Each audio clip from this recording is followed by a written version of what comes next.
Well, if you don't like my show, don't curse your radio. You know that no one likes my company anyway. But if you listen closely and talk intelligently, then maybe you can be a disappointment. Please enjoy today's Culture Shock. It's Grits from the RZA of the Wu-Tang Clan. Had some Biggie Smalls and some other gangster rap along the way of our Culture Shocks today, so I hope you enjoy. Today's guest, of course, you'll find out later, but it says in the description, Tyler Glander, close friend of mine, and I hope by the end of this episode you'll understand how and why somebody would spend the rest of their life trying to be my friend when most people don't even want to fucking, have that simple conversation, which I don't blame them. I'm crazy. Enjoy.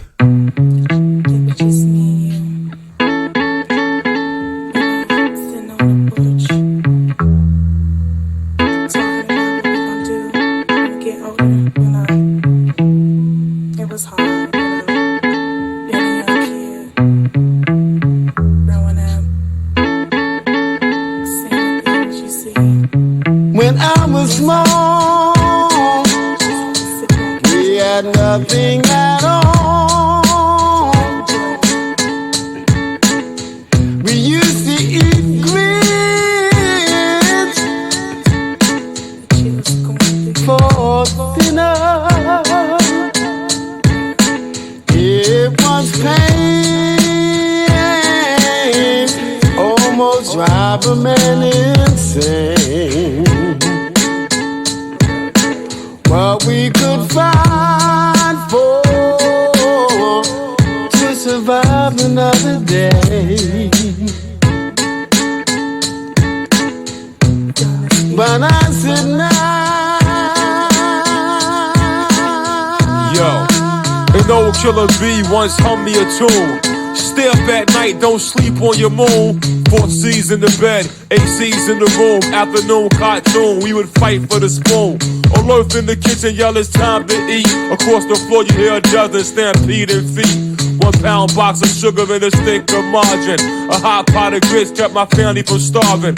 Loose with the welfare cheese, thick with the gravy. Used to suck it straight out the bottle as a baby. Steamy hot meal served less than 5 minutes. Big silver pot, boiling water, salt in it. House full of brothers and sisters, the pot's missing. Pilgrim on a box on the stove in the kitchen. When I was small, we had nothing at all. We used to eat grits for dinner.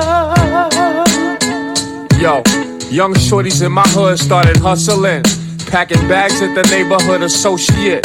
Growing up, not as fortunate to have a fly shit. I'm too young, no jobs to hire me legit. You walking down the street with your gun in your hand, drinking, thinking of a master plan. Your old earth can't afford what your friends got, so you roll up to the spot with your thing pun cock, and it seemed worth the taking. Stomach aching, Morning Star veggie bacon, go good with the grits. Now let's take it back for real. When we used to build a ghetto big wheels with the shopping cart wheels and wood to nail the seat on. Girls skipping rope in the streets, the summer heat left the jelly print stuck to their feet. Skelly cheap, flip you baseball cards for keeps.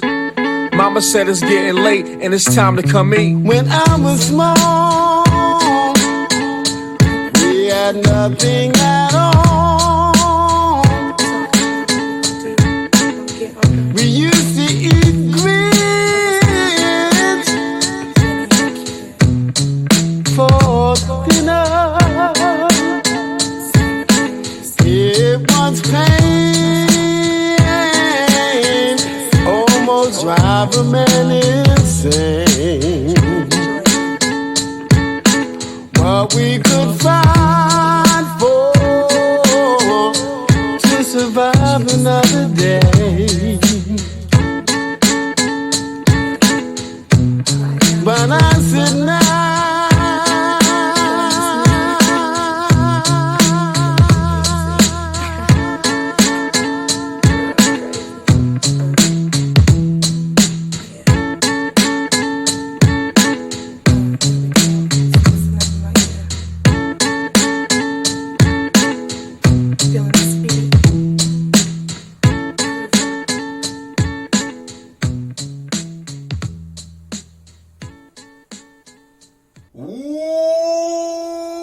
Just kidding. Welcome back, ladies and gentlemen. You thought I was going to yell. Fuck you. Listen, I've had moonshine today. It's been a very hilarious Wednesday when you don't have work and you have dick all, but you can only masturbate so much before your dick hurts. So without further ado, in chair one is... some might call me Tyler Glander, but I'm known as TG. TG. OG TG1. Mm-hmm. I fucking love him. So I invited you to be on the show because you're my first friend. Did you know that? Yeah, it's been a long time ago, back in, third grade, when my mom was our math teacher? Yeah. It was, oh God, I don't even remember when the first time God damn it, now I'm really thinking. See, we've known each other for so long, I don't really remember, there's just so many photos of us together as children. I don't even remember, I don't remember taking the photo of you in the jersey in a backwards black hat, me as a very plump, fat, white, retarded looking autistic kid that is clearly something's wrong with him. From first glance. You don't even have to turn to the mic, really. If you want to stress something important, but, you can literally just look at me and, it's just casual talk. Okay. You seem like it's got to be, I don't know. You know what I mean? Yeah. This helps. Here, you take that. Okay. The moonshine helps. It's been a hilarious Wednesday. We are drunk, as you should do this show. It happens, but we are also here to show you that coherence is still here. Just because you're drunk doesn't mean you can't debate. Fact. Doesn't mean you can't talk religion and abortion in the same sentence and walk out of the room with all your limbs. You know what I mean? Fuck. So you saw Josh. You haven't seen Josh in a minute. What do you think? Looks good, man. I think he's better. When you first saw him, I think he was living with Daniel and he was unhappy. And now we all live together and we're all just pals and chummies. No, he looks good. And we form Voltron when we're all together. You know what I mean? You're fine. That's so funny. I'm gonna leave it in because that's gonna be hilarious. Boom. Did you hear the part where I left the trash can kick in on the one episode? Mm-mm. So I came back and I was starting the episode and I usually edit out the silence, but as I'm walking back to the chair and I hit start and I fucking just bammed. I mean, it was and I was like, shit. And I was like, if the mic picked that up, I'm going to leave that in. And sure enough, I listened back and it was kind of quiet, so I ramped it up. And now on the Spotify, it's just it's the song and it's quietly ending. It's half a second of silence, just click. It's all right. Fuck! I kicked the trash can. If that's in the recording, I'm going to leave it in. Hey, welcome back to Dissappointing Radio Show. You know what I mean? But I'm DJ Dissappointment. That's my name. Don't wear it out. I think it fits. Fits well. I think it's a good stage name if I had to have a stage name, yeah. Although I don't think I want a stage name. I think it's offensive to tell me I need a stage name. You know what I mean? Mm-hmm. Here's my theory. My parents said this to me once, and it kind of pissed me off. And I'll tell you, because you're one of my oldest friends, so you can give me your honest opinion about it. Mm-hmm. They were like, well, if you're going to do stand-up, why can't you just use a different name? I'm proud of my name. Yeah, why would you be disappointed in your name? Exactly. You can be disappointed in everything else in my life, and I thought that was the point, but you named me. I thought that was the one thing I didn't fuck up, because I didn't get to make that decision. They did. Yeah. Interesting. So if you don't want to see my name on stuff... I think it's more of a them problem. I think there's... It's more of a them problem. They just... Thanks, Tyler. Yeah, no shit, it's a them problem. I'm trying to figure out how the fuck to fix it. You know what I mean? Well, they're simple-minded. I'm simple-minded. No, they are. Oh, I was about to be like, nigga, we're gonna fight. No, they are. That's the problem. I was about to say, dude, we're gonna hustle. That's the problem. I know your family damn well. I love them, and they're complex people, yeah. And they know complex things, but they're just not open to that kind of thing. They're not complexly open. No. They've got a loose butthole. No, they've got a tight butthole. I'm sorry. If they had a loose butthole, they'd be like, yeah, comedy, just rail it in there. But they're puckering. They're not taking the dick of information that is the world. Right, the ass. Right, I mean, you have the internet. I don't know how you're not seeing more shit. I just think it's here's my theory. My dad loves a couple specific channels on I don't even know what channel. Television, cable, where it's just nothing but music. And I love that. But dude, Spotify exists. Spotify's amazing. It's better. Yeah. He's like, oh, I like the randomness. Okay, that's what it is, but you will find music, you're like, damn, and then you're exploring, and then your nips are touching things it's never touched before, and you're like, oh, maybe I like Biggie Smalls. Ooh, Tupac's nice. You know what I mean? Yeah, then mine goes. Yeah, and it's like, whoa, I can enjoy this. You're good. It's there. As long as it's on the mic, it's good. As long as it's not falling. Cool. But yeah, I don't know. It just pisses me off because he's a cool guy and I love him. And he always talks about mortality. all right, well, if you are scared about dying before you kick the bucket, you old shit. Yeah.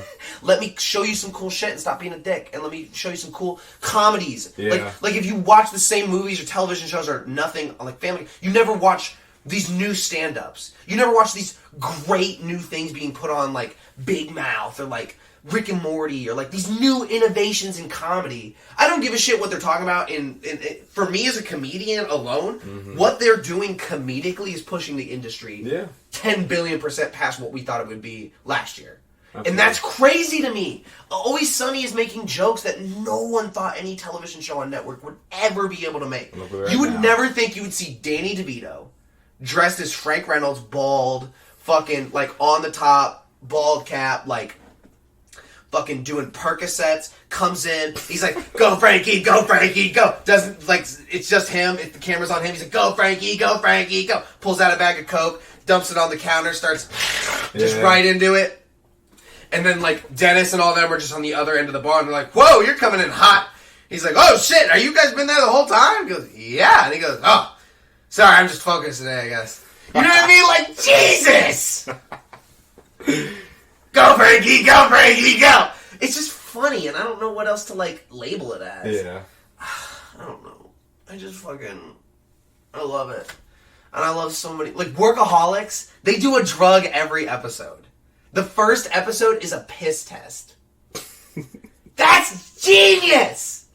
They've gotten Jack Black on that show. There's crazy people I know they love in subject matter that, like, I'm not trying to be that guy, but I think comedy makes you smarter. Because to get a joke, you have to get a lot of other stuff. Yeah. So you get all the other stuff, and then you enjoy the joke. But then to get that joke, now you're on another level. So now you're just growing. So, like, I don't know, man. Like, I just want to show them cool shit. Like, I tried to show them a cool show. It was called Your Pretty Face is Going to Hell. And it's hilarious. And it's about hell. And it's so fucking funny. It's like an Office Space. And he's like, Gary, I'm going to need you. I'm going to need you, like, in the comments room. And he goes, oh, man, I was just about to take my break. And he goes, no, I'm going to need you right there, right now. And he goes, okay. And they're like, Satan just puts his arm around him. They're walking. He's got a mug, giant hoof, feet, all that.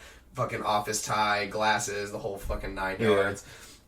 It's the end of the episode. It's just a really good joke. And he's like, cubicles, real size doors. And then it's like a door the size of, like, my little shelf. Like a fucking, like, box. And he opens it up, and it's just, like, an infinity of saw blades. And he's like, I'm just gonna need you in there for, like, I don't know, 20-minute meeting. And he goes, oh.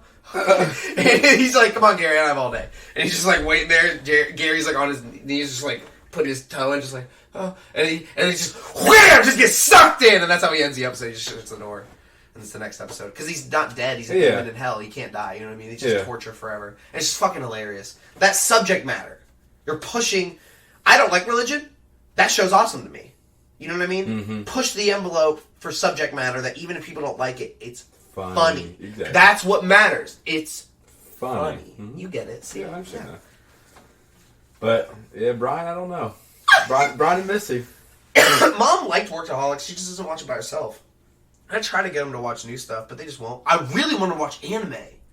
They won't. But it's good. I'm not trying to be that guy, but it's great. We talk a lot about it. I have a Cowboy Bebop poster on my fucking wall. My Hero Academia is literally my background on my phone. I shit you not. Love that one. My Hero Academia is amazing. You should watch it. Have you watched it yet? No. Dude, it's on Hulu. It's an anime about superheroes. It's probably I don't have Hulu. It's the most relatable anime that exists. It's the first anime to name attacks of the heroes off American-based words. Because All Might, the all-powerful figure of the show, the symbol of peace and justice, like the Superman of the show, he has, like, his power is based on, like, verbal, like, when he, like, calls it out, because you have to name things so your teammates know what is happening, so they can protect civilians, potentially. The show's very smart about, like, what would superheroes do, like cops. Like, it's really interesting to me.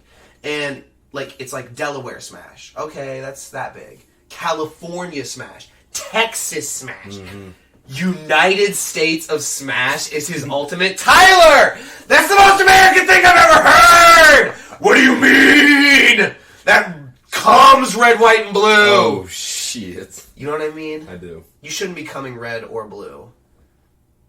Well, if you're you, maybe. White for sure. White for sure.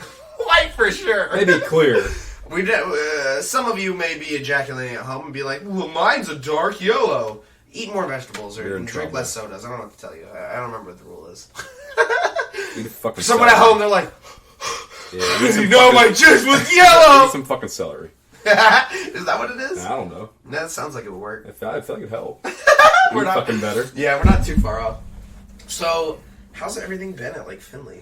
It's good, man. It's funny, you know, when you go to a school you don't know anyone at first, and you know you go to a culture shock because you know I come from National Trail. We are predominantly white. That's why I do the songs. We do white. We have a predominantly People white need that. area. People need that like bop race, Yeah, there's your culture shock. bop culture. And Boop a Muslim in full outfit, and you have to be okay with it and not freak out and be not point it out, brighten and make a joke about it. You know what I mean? yeah, but it is crazy because you know you go to another school 2 hours away that you don't know anybody and you get a culture shock because I play football there, and you know most of them are predominantly black, and those are, like those become some of my brothers. Like those are my dudes. And, I love those guys. And that helps me like it explain. And I really tried to lay it out in Frank's episode of like, I don't give a shit what color you are. Yeah, no. I don't give a shit how big you are. I don't give a shit who jizzed you out. Brothers come from life experience and meeting people. Fact. Your actual siblings don't mean shit. I love McKenna. Yeah. But she treats me like a dick. Well, yeah. And I'm never gonna not love her. But I'm not gonna... And I try to be close with her. And maybe one day she'll be more open-minded about stuff and she will be close. Well, but she's like, young. But you know what I mean? But like, I try to be close. But it's easier to be close with like other people that are not genetically related. E.A., D.D., Phil... the dudes. Yeah, I mean, fucking Frank. Donald. Yeah, Donald, Sal, Billy. Rob, Amir, Billy. Yeah. I mean, it doesn't matter. Like, they're all fucking... You know what I mean? Yeah, the boys. So, like, I don't know.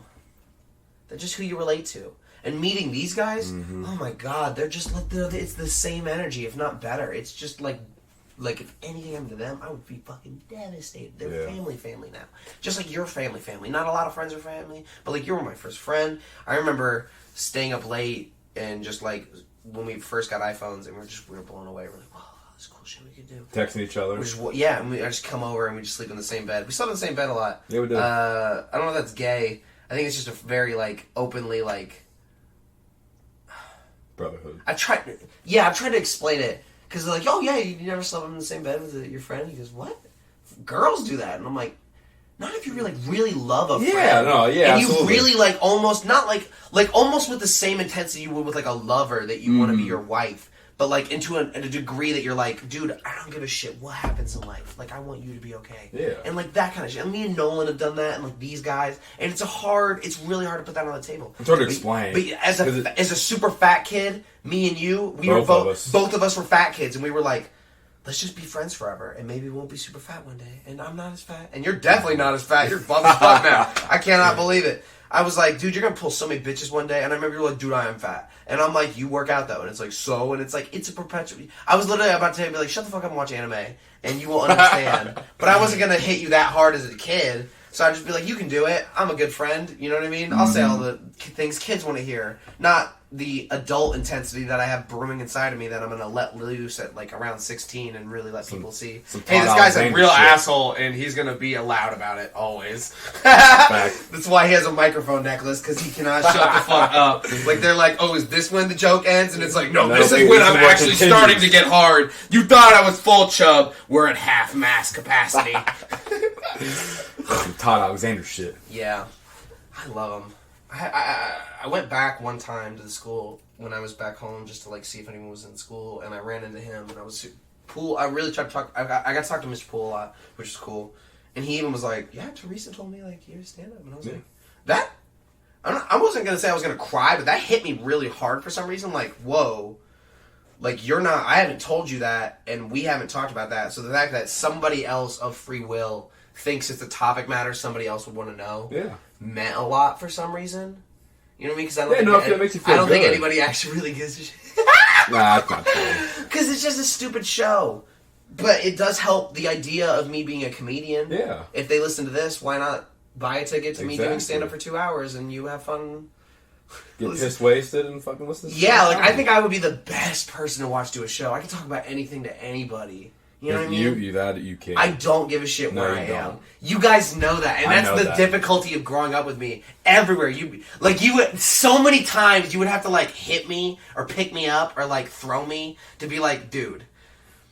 You can't fucking say that. You can't say that right now. But you'd be laughing the whole time you're beating the shit out of me. You'd be like, dude, shut the fuck up. Because you knew immediately. You're like, I know it's hilarious, but you couldn't have waited 2 hours. And I would, as I'm getting the shit kicked out of me, laugh. No, I couldn't wait 2 hours because it's funny now. People don't know. You can see it now. You get it now. It hits harder, you asshole.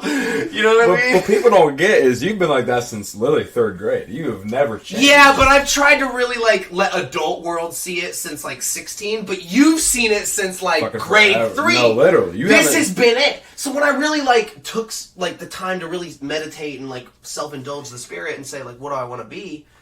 Yeah. Comedian just feels like the right answer, Tyler. Wouldn't you agree? I would absolutely agree. I think it's now that I've said it out loud, doesn't it make sense? Yes, no, it's always made sense.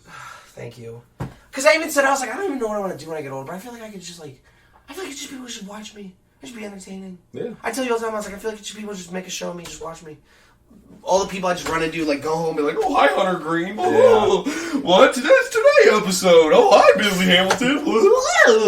Oh, we're going backstage to see Chris Stapleton this weekend. Fucking cool. Exactly. You know what I mean? Like, it's just, you just see a lot of people because my dad gives a shit about that. My dad knows that, like, I don't give a shit about fucking gifts. Moments matter. Moments matter. And he's given me a lot of really fucking cool moments to talk has. about. You know what I mean? And even accidental stories he's lived that I can talk about that he thinks is shaming or, like, I hate or, like, I'm making fun of. Yeah, I'm making jokes about, but I make jokes about transgender people, abortions, everything. Everything is a joke, Dad. Yeah.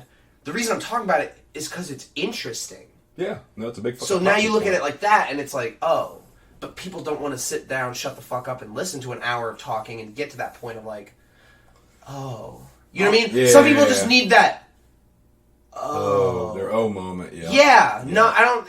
What fucking hits him? I feel like he's having a midlife crisis. He's in that age range where I feel like he's going to get a motorcycle. Getting old. Needs a fucking motorcycle. I'm going to come home and I'm going to see a motorcycle. Or he's like fixing the old ones in the garage. He's like, I'm gonna ride it. And I'm like, shut the fuck. I will start pissing my pants. I'll be like, get the fuck out of here. He goes, what? Phil Man did it? I'm like, Phil Man did it. Yeah. Not you. Do other things, not this thing. Oh, but it's funny. You know what I mean? Like, I don't joke about shit I hate. No. I don't think I hate anything. Except for a very select thing. Well. Exacted. I meant to sneeze. I meant to say cunt. You know what the funny thing is? I didn't even introduce the episode like I normally do, so I'm going to do it now, because if I did it at the right time, it's not disappointing. Bam! We like to say on this show, piss, shit, cocksucker, motherfucker, cunt, asshole, bitch, kike, and everything in between. Except the hard ER. That's the one. That's not cool. But you can say nigga. I won't. I love it. Ugh. But, like, you know what I mean? Like, it's just, like, the simple things. Yeah. It's just, like, I like to think. And I think, like, stuff like this, like, having, like, different, like, Wu-Tang plus, like, Kilowog, the most badass assassin kid. He's a kid. He's, like, 13, but his nen, over years of training with Gon. Gon's energy, crazy, but I'm not gonna spiral. His, lightning. So, like, he literally just, like, draws a circle, and he's like, if you come in this circle... Why does it always come, man? What? It wasn't even C-U-M, it was C-O-M-E. Yeah, but like, no one come hither. Yeah, it's not like that, though. We know what you meant. Now the guests are implying things, ladies and gentlemen. I don't know what I think I'm tainting the world. But, like, he literally draws a circle, and he's like, this is Godspeed ring, and if you fucking enter this ring, I would love to see what happens. Dude, the dude tries it, and he, like, comes at him. The moment, like, they show, like, to the millimeter, like, the moment, like, his finger starts to touch that, like, above, because it's just a ring of lightning in the ground. Yeah. As soon as it's above it, dude, it just starts it just starts disappearing. Like, vaporizing, like ash. He's like, ah! Like, he loses his hand, and he's like, shit! Kilowog kills him. But, like, Kilowog's amazing! Spoiler alert. But, like, Kilowog kills a lot of people in the show. It's that kind of anime. Because a lot of crazy people, you're like, this guy's crazy. Dies. Yeah. Like, how? Because Kilowog. Or Gon. Because they're amazing. Because they're the gods. Motherfucker. You think, oh, you're a cool hero, you're a cool guy? This is a god. G-O-D. There's a different level. Shaping different pathways of wars. Because they just show up. You know what I mean? Just being there alters history. That's what I want to do. I want to just be somewhere and alter history in the face of comedy. Like, I'm not trying to be like for my career, but I just want to be somewhere. Like, there's in New York, and there's a stage, and I just start telling jokes, and maybe Dave Chappelle's in the audience. Or maybe, like, there is a live show, and somebody doesn't show, and like, what do we do? And I just sprint on the stage, and I'm like, my name's Brighton Jones, you're about to have the worst fucking hour of your life. Here we go. Oh, shit. So I ended abortion. I just realized you could just hit them. Saves a lot of steps. That's so fucked up. Just straight faced, and they're like, what? And it's like, you never thought about hitting a girl? I mean, they beat on me a lot. Oh. And now it's like, oh, he's getting... It's like, yeah, my girlfriend beats on me a lot. I mean, she's not here, right? I can talk about this. Oh. You know what I mean? Then it's like, bitch! And it's like, oh, shit! Like, I think I would just kill. Because I think I'm just an... Because you know why? The greatest comedians in the world, I think secretly, are the few of a generation who are always improving. They write jokes, material, but you know me, I'm just, it's there. It's just... It's natural. Down to my cells, it's funny. Mm-hmm. Like, we've never been... you guys, it's so bullshit, though, because, like, you guys will just be in the locker room, changing, dead silent, maybe one guy has music, I'll come in the locker room, everybody immediately attack verbally. Fact. Immediately, it's like, oh, here's Brian, and it's like, what the fuck you coming to me for? It's like, don't rape me, and it's like, what? We're in 8th grade! I'm not gonna rape you! Dude, that shit used to be the funniest thing ever when you would... Don't rape me! I've heard that so many times in a joking way. Not even in the... I'm a pacifist! I would be the rapee! You'd be the rapist. I don't think I have the mental or physical strength to pull off a rape. Well, find a little bit. That's why Abby's like, rape me. Like, safely in the bedroom. Oh. And I'm like, oh, I don't have the... I don't know. Why? We'll talk about it. It's not off the table. Ask me in 10 more years when I'm a little more confident. We'll do a little later. I mean, I'm... sure. I'll put a roofie in your Coke and see how the night goes. Oh, shit. I'll slap you around a little bit. Here's my theory, and you're going to get blown away by this. Here's the Brighton Jones style. And I think I coined this sentence enough on the show where no one can steal this. If I had to... Because Hunter x Hunter is all about, like, you as a person, like... Embody you. Mm-hmm. You're born you, and you can do whatever you want. Yeah, absolutely. But if you lean into the strength of you, you will become an infinitely always better you because the bar will never go lower. Because you now have a better understanding and functionality of you. You. Mm-hmm. Right? So Gon trains his Nen, and Nen is the whole thing, and that's what the whole thing believes in, is like, your Nen is what you're training, because it's you, and everyone's born into 6 different classes of Nen, and it goes into whole bullshit, and it doesn't matter. But the point is, like I was like, what's my, like, if I had to be like, what's my Nen, what's my sentence, what's my fucking, like, you know what I mean? Oh, and then I was like, and then I really compressed it, I was like, just keep talking until it's funny. Because you're the narrator of life. Damn. No matter where I'm at. We'll be anywhere! We were on a bus to DC, everybody's asleep, and I'm just talking to myself, and you're all listening and laughing. Like, the world is my audience. Because the life is also my audience, because I'm in the audience. Yeah. It's not like I'm on the stage, because they don't expect it. Because honestly, I'm in the audience, and then I perform, and they're like, oh shit, this is the show. Or you know what I mean? Like, this is funny as fuck. But they don't expect it because I'm the guy in the seat next to him. But really, I'm the headliner. Mm-hmm. And they don't know that. And I can just talk about anything. Literally, we're anywhere. Anywhere. Doing anything and it's funny. Fact. I don't think I've been with you guys one time where I was, like, talking my shit and you guys weren't laughing. I think the funniest times growing up was when we were in the fucking lunchroom. Let me ask you this. Do you have some favorite moments? This would help me, like, tell stand-up stories. What's your favorite moment of Brighton? Like, close your eyes and you're like, oh my god, when you said this or did that... Because people don't know this because I do radio and they don't get to see this. I'm very good at physical comedy. Yeah. And I'm very good. Do you remember? All right, I'll give you an easy one and you'll tell the story. Do you remember DC Gorilla? I don't have to explain it. You fucking you. I think when you look back at the funniest things or what sticks out in my mind, one is Nashville. Oh my god, Nashville was so much fun. Just because it was funny. We'll talk about that around the other break because we are approaching the first culture shock. But give me DC Gorilla. I won't forget it. Now it's in the books. We were in, what the hell, what museum were we fucking in? It doesn't matter.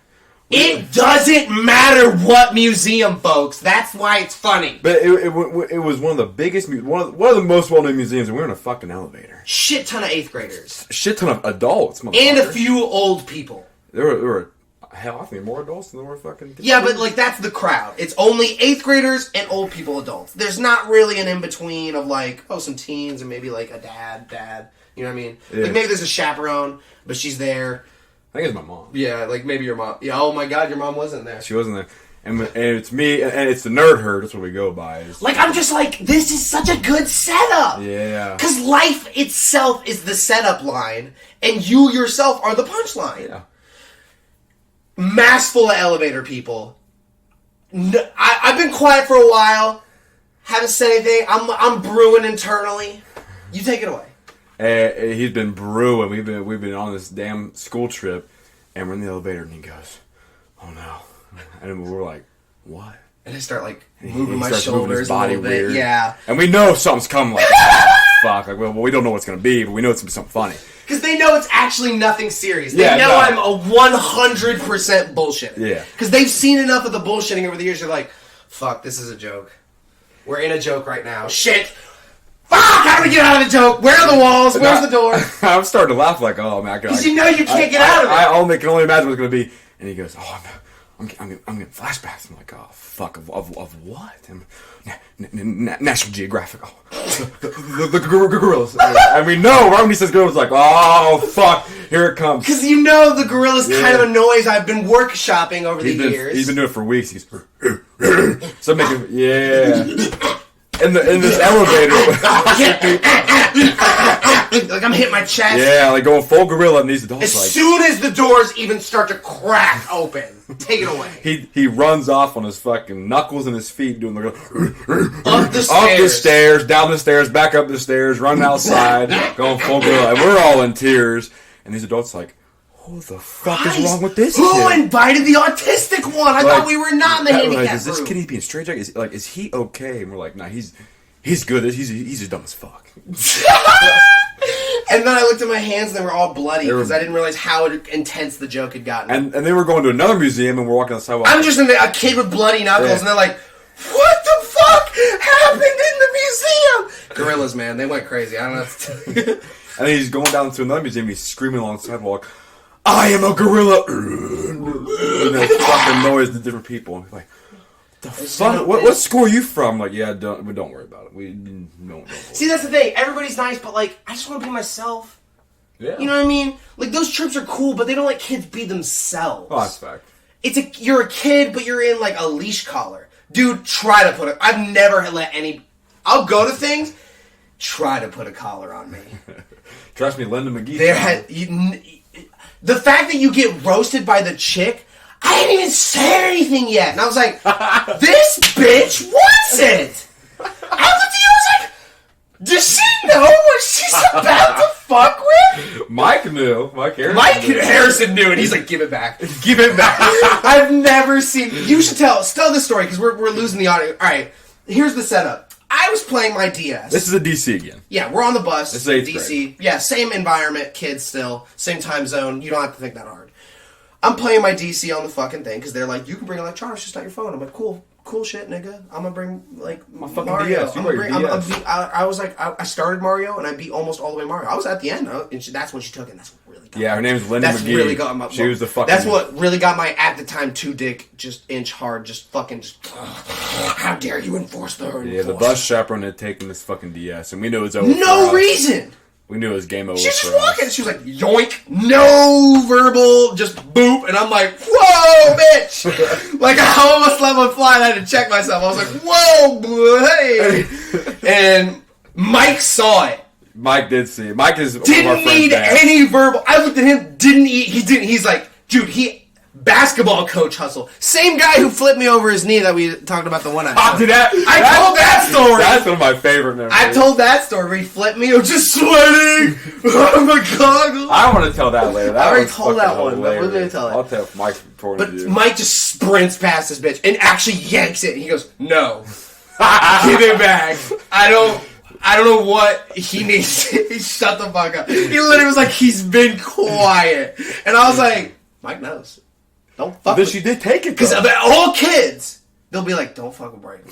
What do you believe in me? You never fuck with Brighton. So McKenna, they're like, oh, you're Brighton. Oh my God, you're so different. And she acts like it's a great thing. It's a terrible thing. 'Cause you know why? They talk to McKenna for 2 minutes. They're like, oh, you're fucking boring. Oh, so you like Peyton and golf. And the doll. That's it. That's the 3. No, I love her, and I try to plug good stuff about her all the time, but sometimes you're boring, McKenna. You should do cooler shit, like drugs, or not. Oh, or not. You don't have You know, to. I'm not going to push that on you. No peer pressure from the show. Well, listen, we finally hit the 30 mark. We're going to take a break. We'll get some shots. We'll come back. Things will happen. I'm going to take a piss. Yeah, take a piss, take a shit, whatever happens. You should too. While you listen to this next culture shock in your ears, go take a poopy while you Shit. while we fucking do this. Just in case you think this song is shit, at least you're clearing shit out of your body. Enjoy the first culture shock, and we'll be back, bitches. Oh, that's a good one. Well, it's the Funk Doctor Spot. Metcalf, Biggie.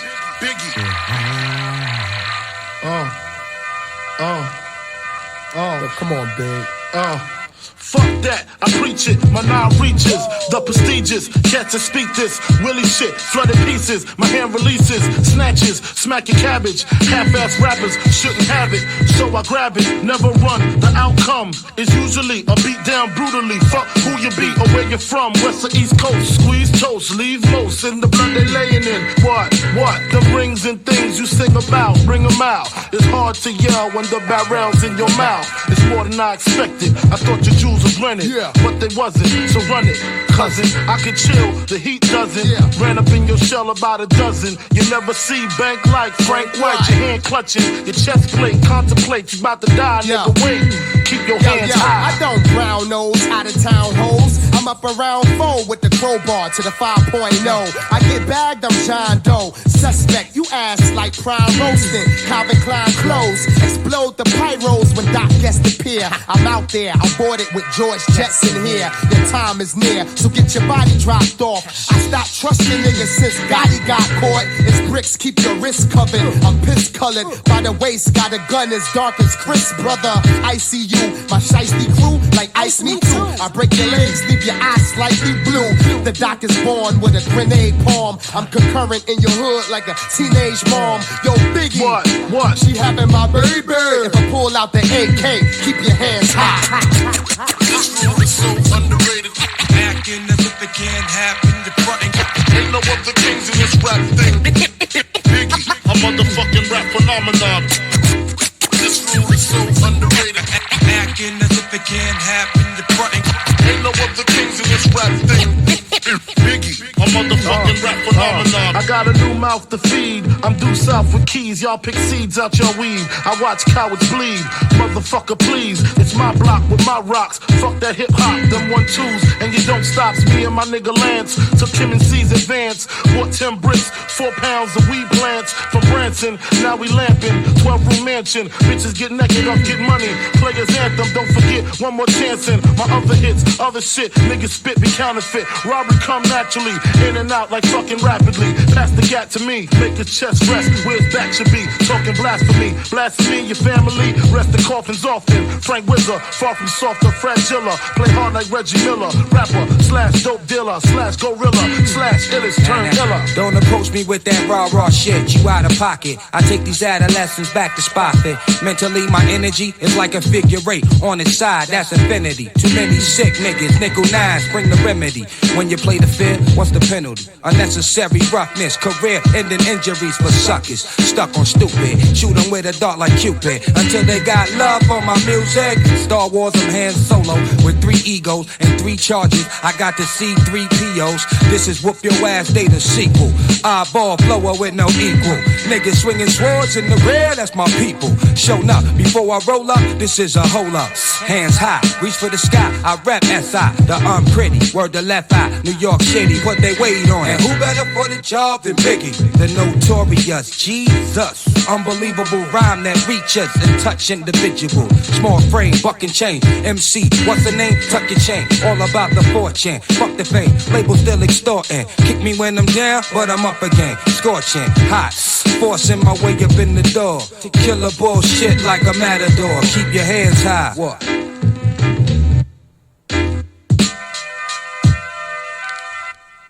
have crossed the line with me. I've had guys throw barbecues at me. They've broke the windows out of my car. They've cursed and sworn at me.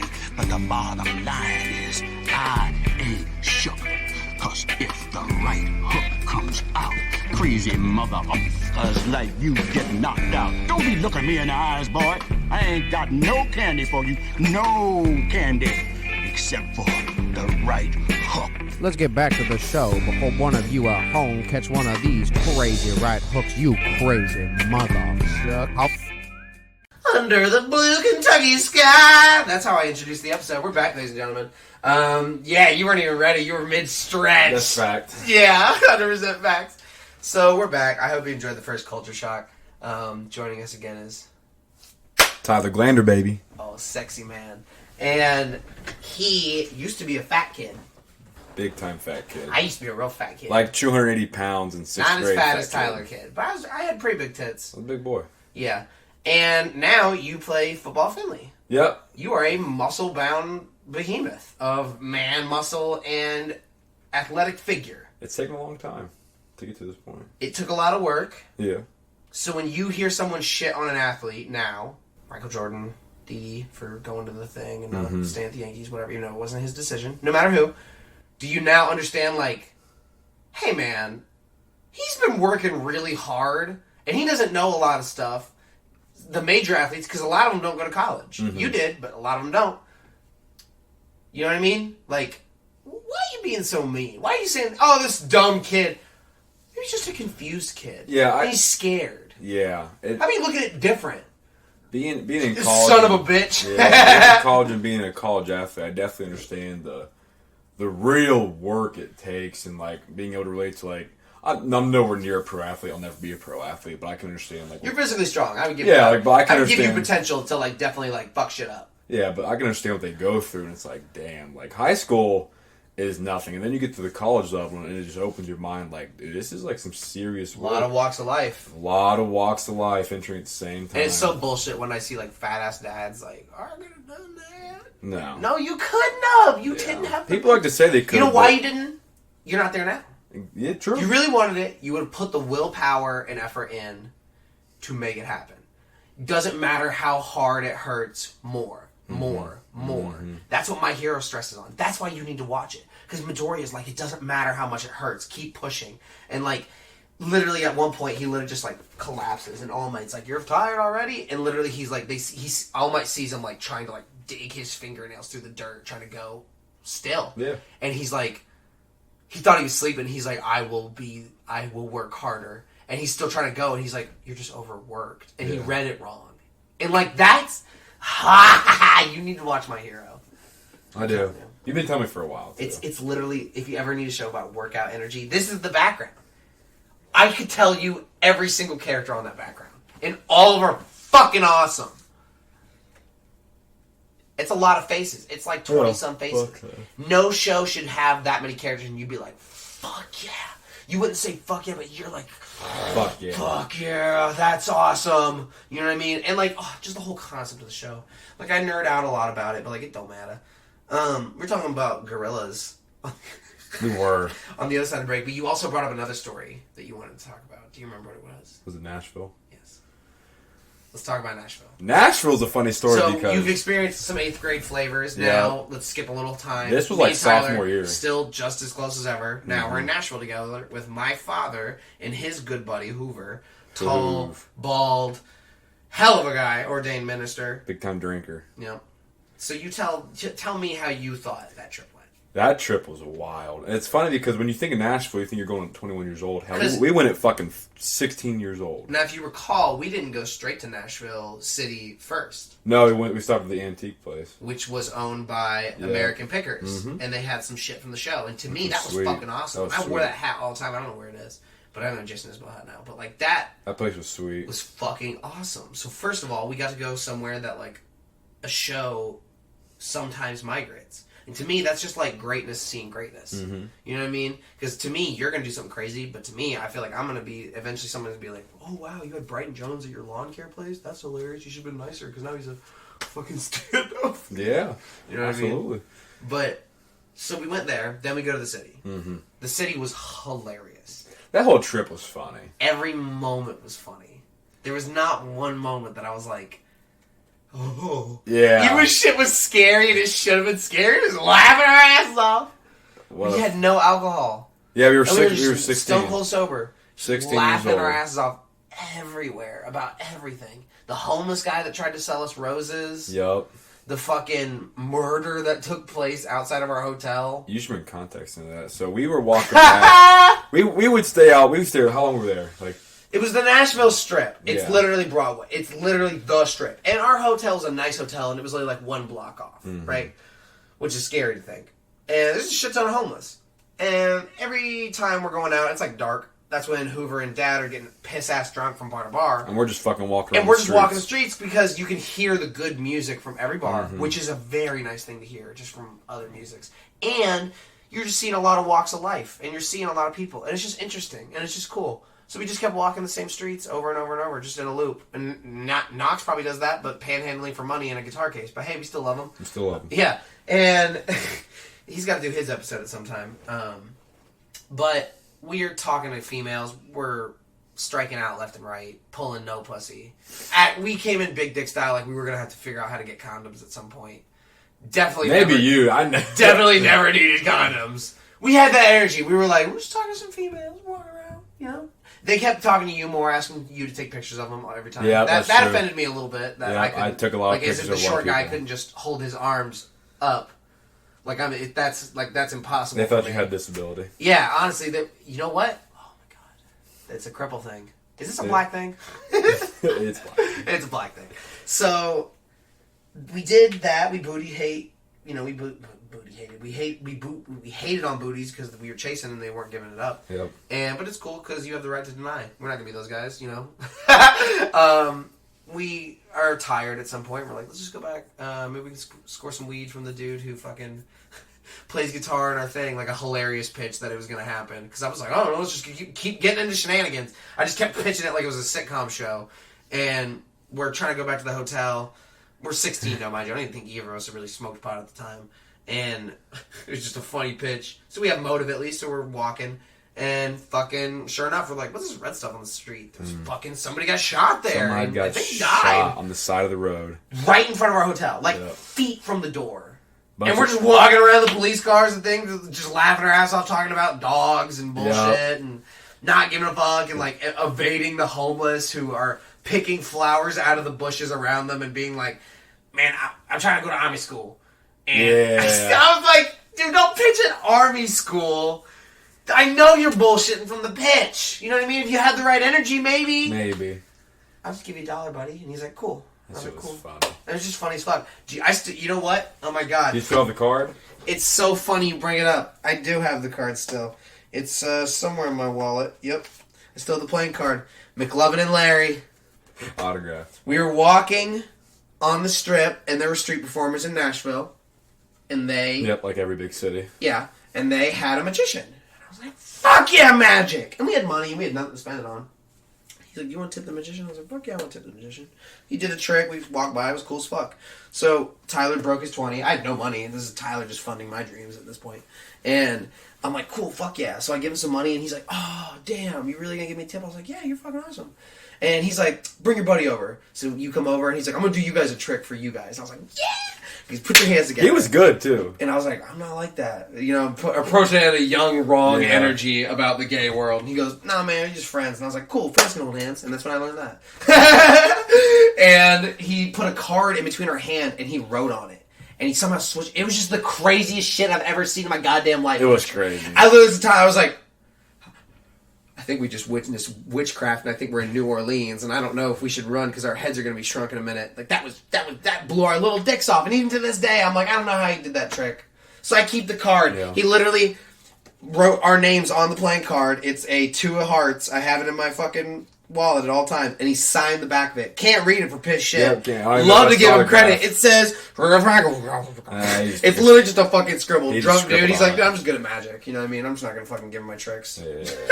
He was cool. Just wanted to thank him. He was fucking cool. It was cool shit. It was just every. I mean, I remember one time we were walking by a bar and they were just playing Blackberry Smoke, like instrumental, and you were like, dude, this is Blackberry Smoke. And you were the only person in the world that probably at the time could have said that to me. And for me to be like, what? Yeah. Whoa! And I just started singing along, and it was just nice. We were just cool. walking everywhere. And we went to the Nashville Hall of Fame. It was fucking awesome. We went to the George Jones Museum. A little weird. We went George to Jones was weird. Willie Nelson Hall Museum. Very run down. Johnny Cash one was very nice. We just went to a lot of museums and just went to a concert. It was cool shit. An indoor concert. Went to the Rhyme. Yeah, it was just Rhyme awesome Auditorium. shit. Like, I don't know. The Ryman had that little like video projection shit. I was like, what? It was crazy. This is awesome. That's why big name people play there. And literally when we were just on that stage just talking and like feel like, whoa. If I could do a stand up, I want to do it at the Ryman. That would be cool as fuck. Was sick. That would be cool as fuck to do a stand up show from the Ryman because they do a lot of music there. I wonder if they do comedians. They might. Could be the first. It'd be fucking wild. Can you imagine Brian Jones at the Ryman? You guys ever think about abortion? Nashville. What? Yeah. Who let him? Hear me out. Let's just hit him. All right, you got our attention. They just take the joke different. I don't even need to wait to pause. Oh, like, oh hell yeah! I beat my wife this morning, buddy. Why'd you say it like that? I mean, aggressive padding. They're like, whoa, dude, don't try to sympathize for women hitters. Christ. So we went to Nashville together. That was fun. I just trying to remember, like, do you have any other favorite like moments? Well, absolutely. You know, you gotta think of you and me. There's just been a lot of shit. You've been there for a lot of private moments too, and like just other bullshit. You and me had got back to the hotel. Fuck, it's probably 12. Oh my god, I didn't finish the net. Yeah, you keep going. And Brighton's dad and his buddy got back there pissed waste like every night when they came back. This was pretty aggressively drunk. Yeah, not like aggressive, like they're gonna hit us, like they went after it. But they were like, and you could see they went after it, and they were just drunk. You could see in their eyes, they're like, "Well, you guys been drinking." Yeah, we were the adults. Fuck. Literally, me and Tyler were like, "All right, we're the adults now. Like, this is when this happens." And it was probably 3 a.m. And Brighton goes in the bathroom and he comes out and he's fucking dying laughing. It's quiet as a mouse. He's fucking scream laughing. Yeah, I was like, what the fuck? Falling down the wall. And I'm like, dude, what waking the you fuck? up. Yeah, and you're like, no. Dude. And I'm like, you don't get to sleep. You wake up, you son of a bitch. And I wake up, I'm like, what the fuck? So he probably goes, dude, go in the bathroom, please. Yeah. And I go in there, and Hoover, Brian's dad, had just pissed everywhere but the fucking toilet. Oh my god, it was on the wall. In the wall, on the bathroom. All over the floor, all over especially. The floor. It's the floor was the goal, mainly. It was fucking... But, like, he had to have helicoptered his dick. Oh, dude, it was There's no way. It was crazy. Unless you're peeing and you just have, like, jet stream propulsion dick piss, and you just fall. And you fall in, like, a Griswold family Christmas way. You're like, whoa, my piss is everywhere. Maybe some shit spews out too because you're really going for the shock factor. It was something I've never seen before. I was pissed everywhere. You were even like, oh my god. They go up the next morning? What happened? Shut the fuck up, what happened? You happened? You piss on walls. You. We were laughing so hard, and they woke up, and Hoover's like... You know the worst part? In between that moment, we ordered pizzas that night. We left them. Yeah, you forgot. We ordered pizzas, and then we just passed out, and then she called, and then called 20 more minutes later, and I was like, hey, sorry, we fell asleep just now. She goes, oh, shit, I just sold your pizzas to the fucking front desk. So we run down there, the bitch is eating it, and I'm like, that's my pizza. And I was like, a piece of me was like, it's just gonna take it, because I was like, I paid for my hotel, bitch. They had ate our fucking pizza. But the funniest part was in the morning when we were told, Hoover was like, who the fuck pissed? And we're like, it was fucking you! And he's you bald fuck! He's already drinking in the morning. He has morning beer. And he's like, oh, tell me about it. He gives his fucking goes, huh. Classic. Classic. Fucking drinking his beer. We're like, fuck you, Hoover. Clean that shit up. He goes, that's why we're in a hotel, so that someone else can clean it. Yeah, that was sucked. And then right then and there, we were both like, oh, that's what adults do in hotel rooms. Yeah. Then we found out it was a lot more shitting and jizz everywhere than you know about. But hey, at least that makes a little sense to why people buy hotel rooms. Just so they can piss everywhere and be like, someone else clean it. And be like, Oh. Yeah. The grossest joke I've ever heard, and I, to this day, do not touch curtains at fucking hotels, because Tom Segura's like, I know the maids, like, clean stuff, but they half-ass it. Everybody does their jobs. So, like, you know there's the thing that never gets cleaned. What's the thing? And everyone's like, he's like, the curtains. That's why when I'm naked out of the showers, I just wipe my ass with the curtains. And they never clean them. They never clean the curtains, probably ever. So I even just wipe my dick all over them, maybe cum in them. You know what I mean? They just fucking just destroy them with just smell and germs. And people are just probably just like, I can't believe we're here in this city. You know what I mean? Rub their face. I said his name, Tom Segura. I always credit jokes. I feel like it's okay to tell other people some jokes, because that way you get excited about the comedian and go see other of his work. Yeah. Because I'm not, like, doing his whole fucking bit, stand-up. If you credit him, it's cool. Yeah, and then I'm like, hey, man, you're cool. I love you. Like, he's gonna hear it, like it matters. Like, Tom Segura's like, oh, the Disappointing Radio Show, new episode every week. Oh my god, I couldn't want to kill myself more. I can't believe he's still going. I have my first rap record, but I brought my other records, by the way, with me.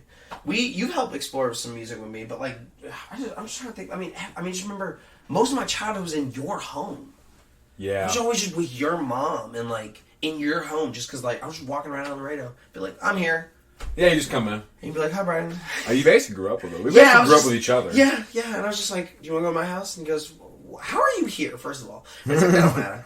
None of this matters. But now I'm inviting you. Because we didn't have phones, but I was like, I literally would tell myself every day, if I can get to Tyler's house, we can hang out. And then maybe he can come back to my house. Because we didn't have phones, but I was like, I just got to get to him. And you would almost expect it. You'd be like, there's Brighton.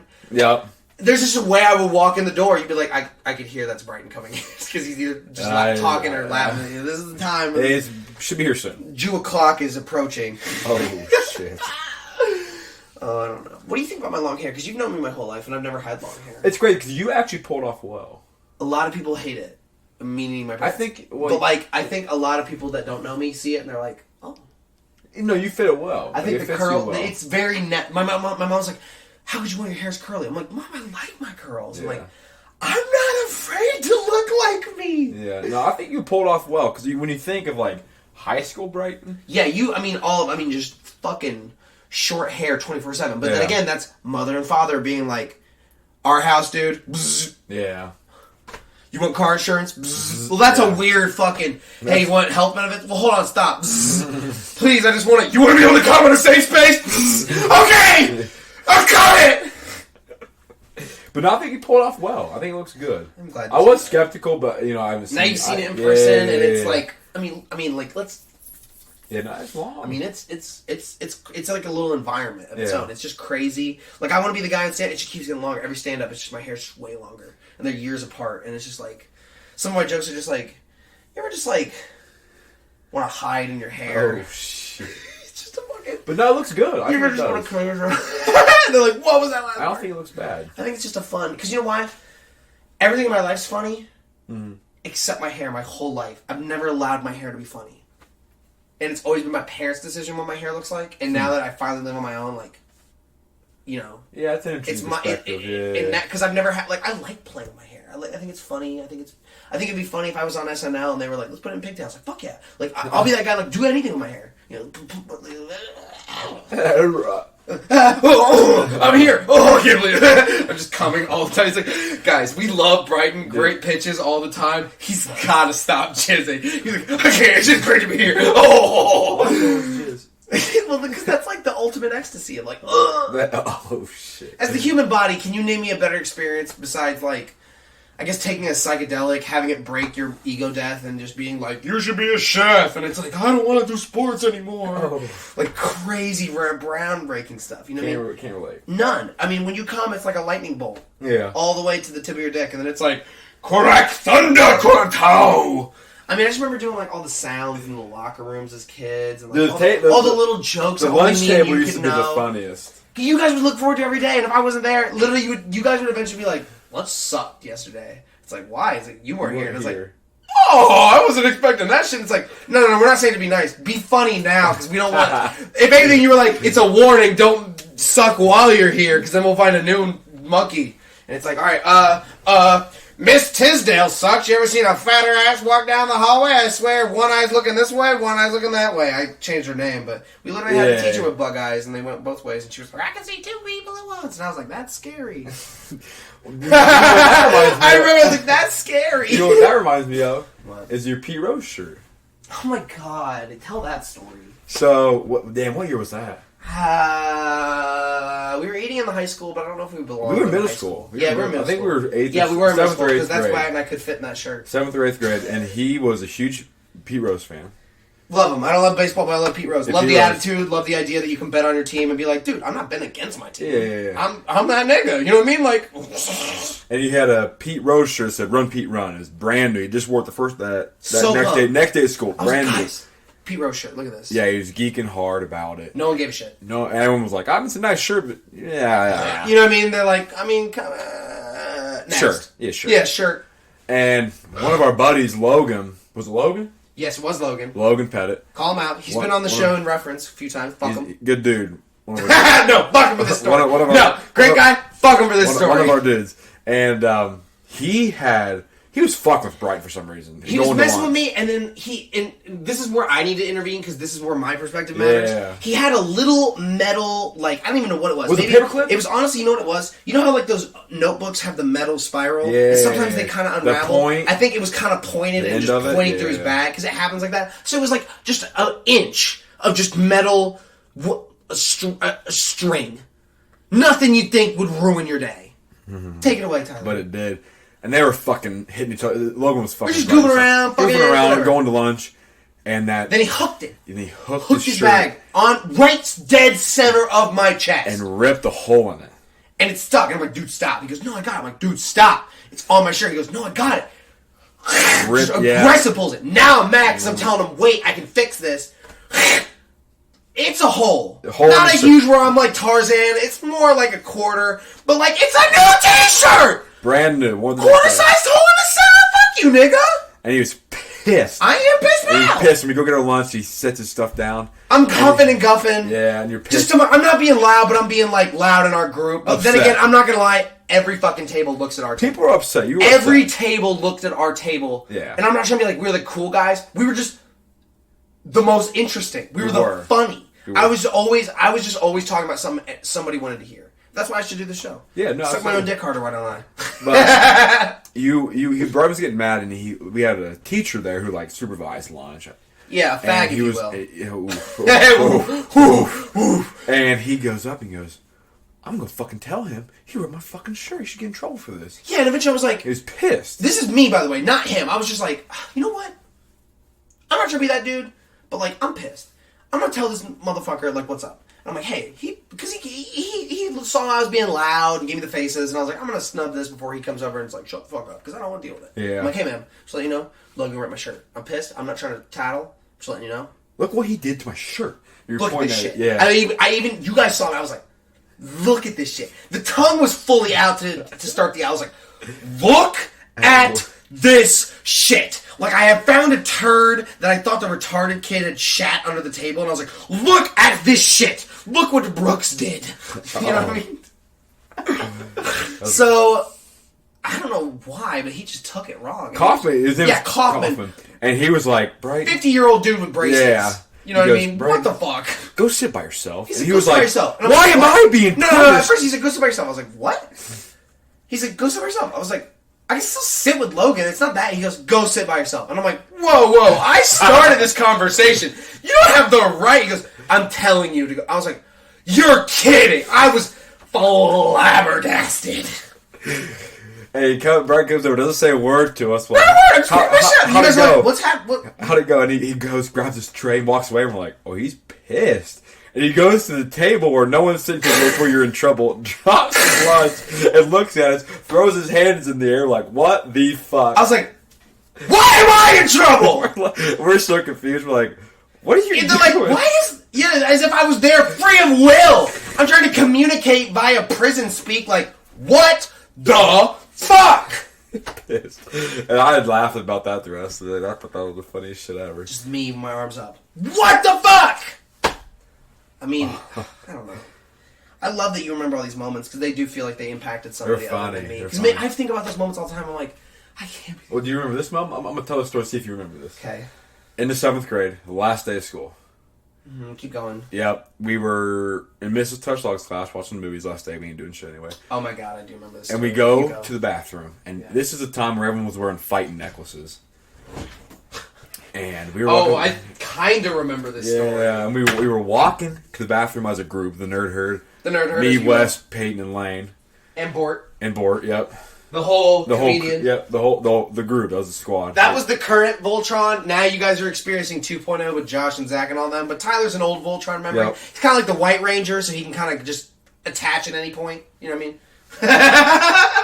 That was perfect, though. That was good. That was pretty good. That was good. And we were walking back to the bathroom, and the 6th grade wasn't doing fucking shit anyway. And one of these kids comes down, named Malachi. And he was fucking harassing Fat Asian Brian. kid. No, he's not Asian, but he looks fat. Asian. He's not. Okay, fat, yes. Yeah, I was like, he was fat. He was kind of Asian. He didn't stop. And he's fucking. Everyone fucking. Not that it matters. I'm just trying to paint you Yeah. a picture at home. Like, we're not being like, and he did math incredibly in front of us, and we were like, fuck your grades. That's so fucked. And he was fucking with everyone. Fucked with Brighton, and we went into Mr. B's classroom, the 6th grade classroom, and this kid was trying to fucking take Brighton's necklace. He was pulling on it, and Brighton's like, dude, you're gonna break my fucking necklace. I was like, dude, step up. I don't know why you want And my he kept pulling on it. Essentially, it was like a nigga was trying to get my chain. You Yeah, already it was crazy. know how I should appropriate that. Back the fuck off, hop off me, nigga. But he kept trying to pull it, and Brighton's like, dude, quit fucking pulling my necklace. You're not gonna like what happens. And we're like, Yeah, I was like, dude, I'm a he's pacifist, but getting like, pissed. step off. I'm a good guy, and he- step off. And he pulls it one more time, and Brighton takes him and fucking pushes him Yeet! across the desk. Just like flips shoves him over the desk. Yeah, shoves him on the desk. And I've never flipped anybody. And I was there, I was like, well, I'm leaving. We all fucking ran out. We ran back to our classroom, and we're like... Just walked out. And we're like, dude, what the fuck is wrong with you? And he was pissed again. He's like, he's trying to break my fucking necklace. He's gonna break it. I was like, I was supposed to let him break it and be like, oh, my feelings are hurt now. Well, I have a moment to intervene and go, hey, nigga, fuck you. Yeah, it was one of step off. You got 8 warnings. As well as you had to be there. Because in the moment, it's like, dude, it's the last day. Why the fuck would you do that? Because it was the last day. Yeah. And that's literally why I did it. I was like, you know what? Never would I ever. And I was like, it's the last day of school. The teacher is literally like, dick in hand, watching phone. Yeah, shit. wasn't doing No shit. one gives a shit. No one gave a fuck. Everybody's walking around the whole school like nobody, like as if the kids own the building for a day. And I was just like, fuck you, nigga. I mean, I never had that energy, but I was like, ugh. Yeah, all these stories got me. You brought me thinking back. more, You thinking brought me more. back. Ready for this Yeah, one? yeah, I got okay. him rolling now. Yeah, no, keep going. We were in Todd Alexander's class. He's our calculus teacher. And This could be a lot of different Yeah, things. and it was, you'll like this. And it was in a class, and he goes, I'm going to go see my wife. His wife is the art teacher. And he goes, he throws me a roll of duct tape and goes, make sure Oh Brighton my God, fuck you. Make sure Brighton doesn't do anything stupid. Like, we were all tight with I've Brighton. never... Yeah, we were... like, it was, and you got to think, it was a class. the most like, I'm a comedy guy, and I see every punchline. I definitely didn't see this coming. This was definitely like, he schooled Brighton Jones. Yeah, he threw us a roll of duct tape. Like, and it's we're like a normal "What?" lecture. We're all like, I want to kill myself. And he just kind of ends it early. And he It was never calculus, in his yeah. life has ever not lectured till the last second of class. Which is why you love him, because he's a good teacher. Mm-hmm. But like, dude, I was like, what? He threw that duct tape. And all Yeah. of you, the moment... like, the last... I was watching his legs. The moment his heel was no longer visible around the corner, all of you shifted desk noises. Like, and I was like, oh shit, this is happening. We made him get up. And you all approached me like, all right, you have 2 options. You approached me like men. And I was like, shit, I don't like that they're talking to me. We say you can either get in Mr. A's chair, we're going to duct tape you to it, Or we'll put we're you gonna in the chair. force you and put you in the chair, and we're going to duct tape you. Well, shit. And he was like, I guess I'll just get up. I guess and I'll he get just up, stand and up. he got Yeah, out of the I knew chair. I'm outgunned. And we rolled him in the center of the class, and we started duct taping to the chair. We had his arms, we tied him across his body, and pushed over his mouth. Because the point, if I would have been the desk close to the door, I would have maybe tried to go for the escape. Yeah. But there were a lot of desks in between me, and there was a man to my right. I was outgunned. You were outgunned. And it's funny because it was a calculus class. There's only like 8 kids, but it was like the It was like good all people. tribes of every country of war when civilization first started was like drums like and it was like, get this nigga, fuck that Hitler. Like we were all like, fuck Hitler, and we all came to I him. don't know if that happened. Well, I was Hitler in the contest. You were Hitler. And we you guys were all the other countries forming up against me, being like, get the duct tape of nuclear warfare. We're about to end this. Well, it's funny because I was taping you light. Not this Jew. Dylan Hager's taping you. Yeah, you got. It wasn't like light tape. Like there were multiple rolls around the mouth, Oh, multiple rolls around the legs, multiple rolls around the fucking arms, a few around the torso. Classic rape scenario. I mean, you're thinking like this is fucked up. I think your best bondage fetish. This. Oh, it was crazy. Is better. And we taped him. We're all dying, and we taped his mouth so he can't talk. And you can, and after it's all done, a couple minutes go by, everyone's like, and you start to slowly hear like, yep, it's his boots. as if it's a fucking anime, and it is his cowboy boots because you can hear it across the Yep. It's just like Here a he come sheriff coming, and he's like, oh, and you are like, I hope he was serious. Like I saw your faces like. I hope he was serious. And he walks in, and it's probably the best reaction we could have got. He walks in and starts dying, laughing. I've never seen this like man probably laugh. the best thing he's ever seen. Very short, like 4 foot, white haired man, love him to death. Never seen him like laugh. probably the most proud he's ever been. Yeah. Like True's like, this is exactly what I wanted to see. Because I could tell it was kind of his like he had one more year of teaching, but we were his like generation of kids that he actually gave a shit about. Yeah. We should say that for a reference that he had never given any class a break or a day off in like 25 years, and then he gave our class one. He brought us randomly. Burger King he was like, randomly. Yeah, and then I was like, when's the last time you gave a free day? He goes, well, and he looks at Miss A, he goes, when'd your mom die? I'm like, that's a weird way to measure time. The last time he gave a break was 26 years. That's been a couple years ago. Isn't that fucking crazy? And he brought in Burger King. We had a free day. And just I didn't even like. So burgers. he fucked heavy with us. He loved us. Yeah, and you know he fucked heavy because of what happened at my graduation party and Dylan being fucked hard. You can tell that story. That was crazy. So we're at Brighton's party and we got drunk afterwards. But before that, Todd or Calcutta State had come.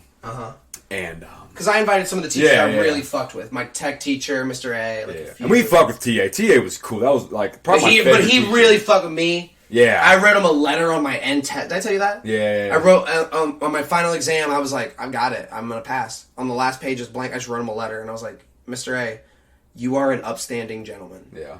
Mrs. A admires and loves and respects you, and I want to be a guy that has a wife like that and has that love. And he's like, I'm going to frame that. And I was like, damn, you don't have to. He's like, I'm going to frame that. And I was like he loved us, and he loved you, and I even told him, I was like, when you come to my graduation party, you don't have to do it for anybody else, but come in your Harley. I want to see your bike. And he did. Because I like bikes. And he fucking did. He did. Him and his wife drove separate. He so rolled she up in mess the her Harley. hair, and he drove his bike. And I was like, fuck yeah. Yeah, he was cool, and he was there for a little bit, but he was around, talking just talking, having a good talking time. to Voltron at the time. Yeah, and as he was leaving, mid walk away, probably halfway down the driveway, like a sunset's behind him kind of shit. And Dylan Hager, one of our buddies, big fuck, was fat in the, fuck talk. Easy. And, I love him. I asked him to be on the show. I can say that.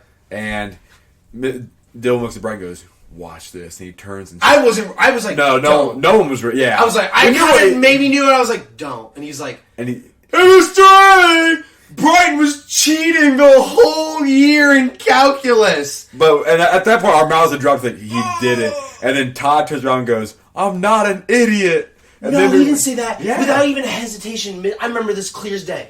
He didn't miss a heartbeat. The moment Dylan stopped, he goes, I know. Just like kept walking, and I was like, I thought he said I'm not an idiot, but I thought I was going to pass the fuck out. Yeah, we were all just like, wow. Whoa. I was like, oh, bam. I was like, shit, nigga. You let me have that because you knew I'm meant for other things, baby. Crazy. You were like my Obi-Wan. You know what I mean? I came to him for advice all the time between classes. Yeah. I sat down privately. I was like, hey, man, I just don't know what to do about this. What should I do? And he's like, you really He's a good dude. He's like, why do you want my opinion? I was like, you're a smart guy. He goes, wow. And I was like, you're my teacher. Why is that to praise you? Well, he cared about it. He was awesome. I already told a lot of Mr. Poole stories about cerebral palsy, Luke. Yep. Hard pitch, soft delivery. But yeah, I mean, Mr. A stories. Now you got to reminisce about high school. High school's weird. We need to go get a drink with him. Oh my god! Now he won't get a DUI because Todd had a DUI before. Like he got it while we were in school. We were in school. And our one of the year. buddies who was actually cheating all year with me, Logan.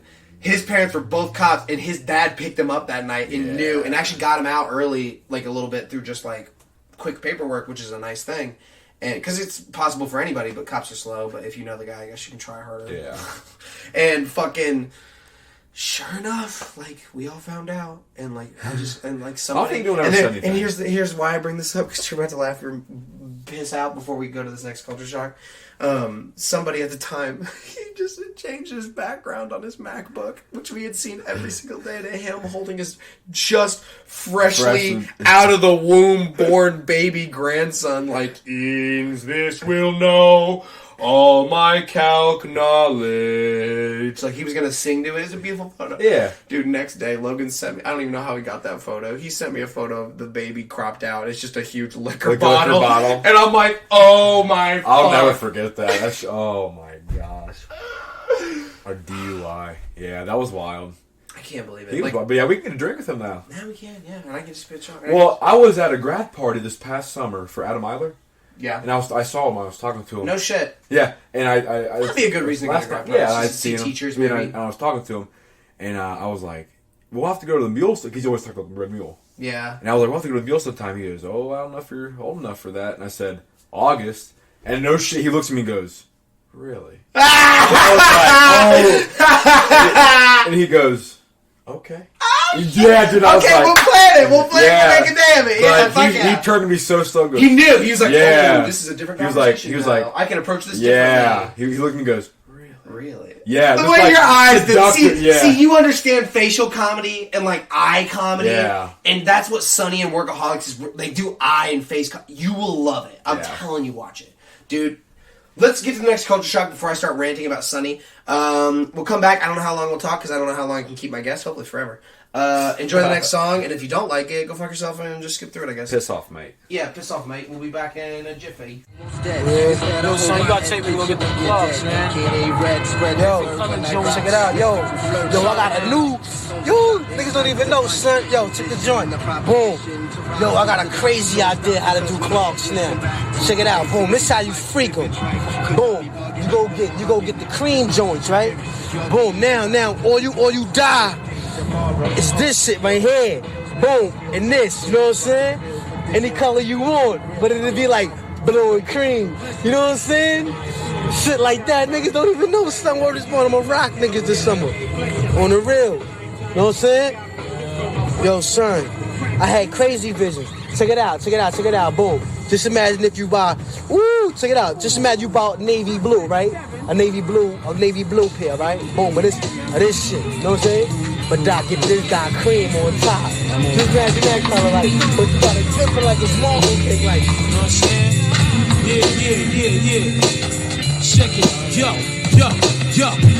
Stand on the block, Reebok, gun cock, avalanche rock, get paid off, mass murderous services, chef, break 'em, watch the alley cats bake 'em, hold on, made 'em drop grenades and take 'em, quick fast, we reflect like the sky be blue, true, Wu-Tang saga continue, rap Maya Lansky, crash a fantasy, getting high, fella, stand by, here's the plan, see, sit back, collecting, texting, checks in, flowing slow in the Montero, flexing, beats break heavenly, word the INS, bless me, throw me like 3 bags of sets, for real from the Killer Hill, locked and caged in. With small representatives be acting like pavement. Strive for wives, 9 lies and lies. Max Ellen, enjoy the highs. What? Treasure reservations of ice. Possess the power to hold G's, guns, and grams. Baker, pull off a keystone tape. Point out the baddest bitch in the crowd. Proceed with caution as you enter the symphony. Degrees of punishment increase intensely. Syndrome was caused by the deadly drums, but the battle was won by swords being swung. Slice it with a vocal from the international vocalist. Your style is too local to fuck with this. Offensive antagonist, no assistance. Moving motionless, mysterious swiftness. Thoughts roll down the shaft of the brain. Mental gives the signal to the physical. Whirlwind kicks and hits from every angle. Violent temperaments, the continents dented. Poison vintage, wine rhymes I invented. Drunk by the drunken punches that punches the heart. Vital sparks from the artery stalks.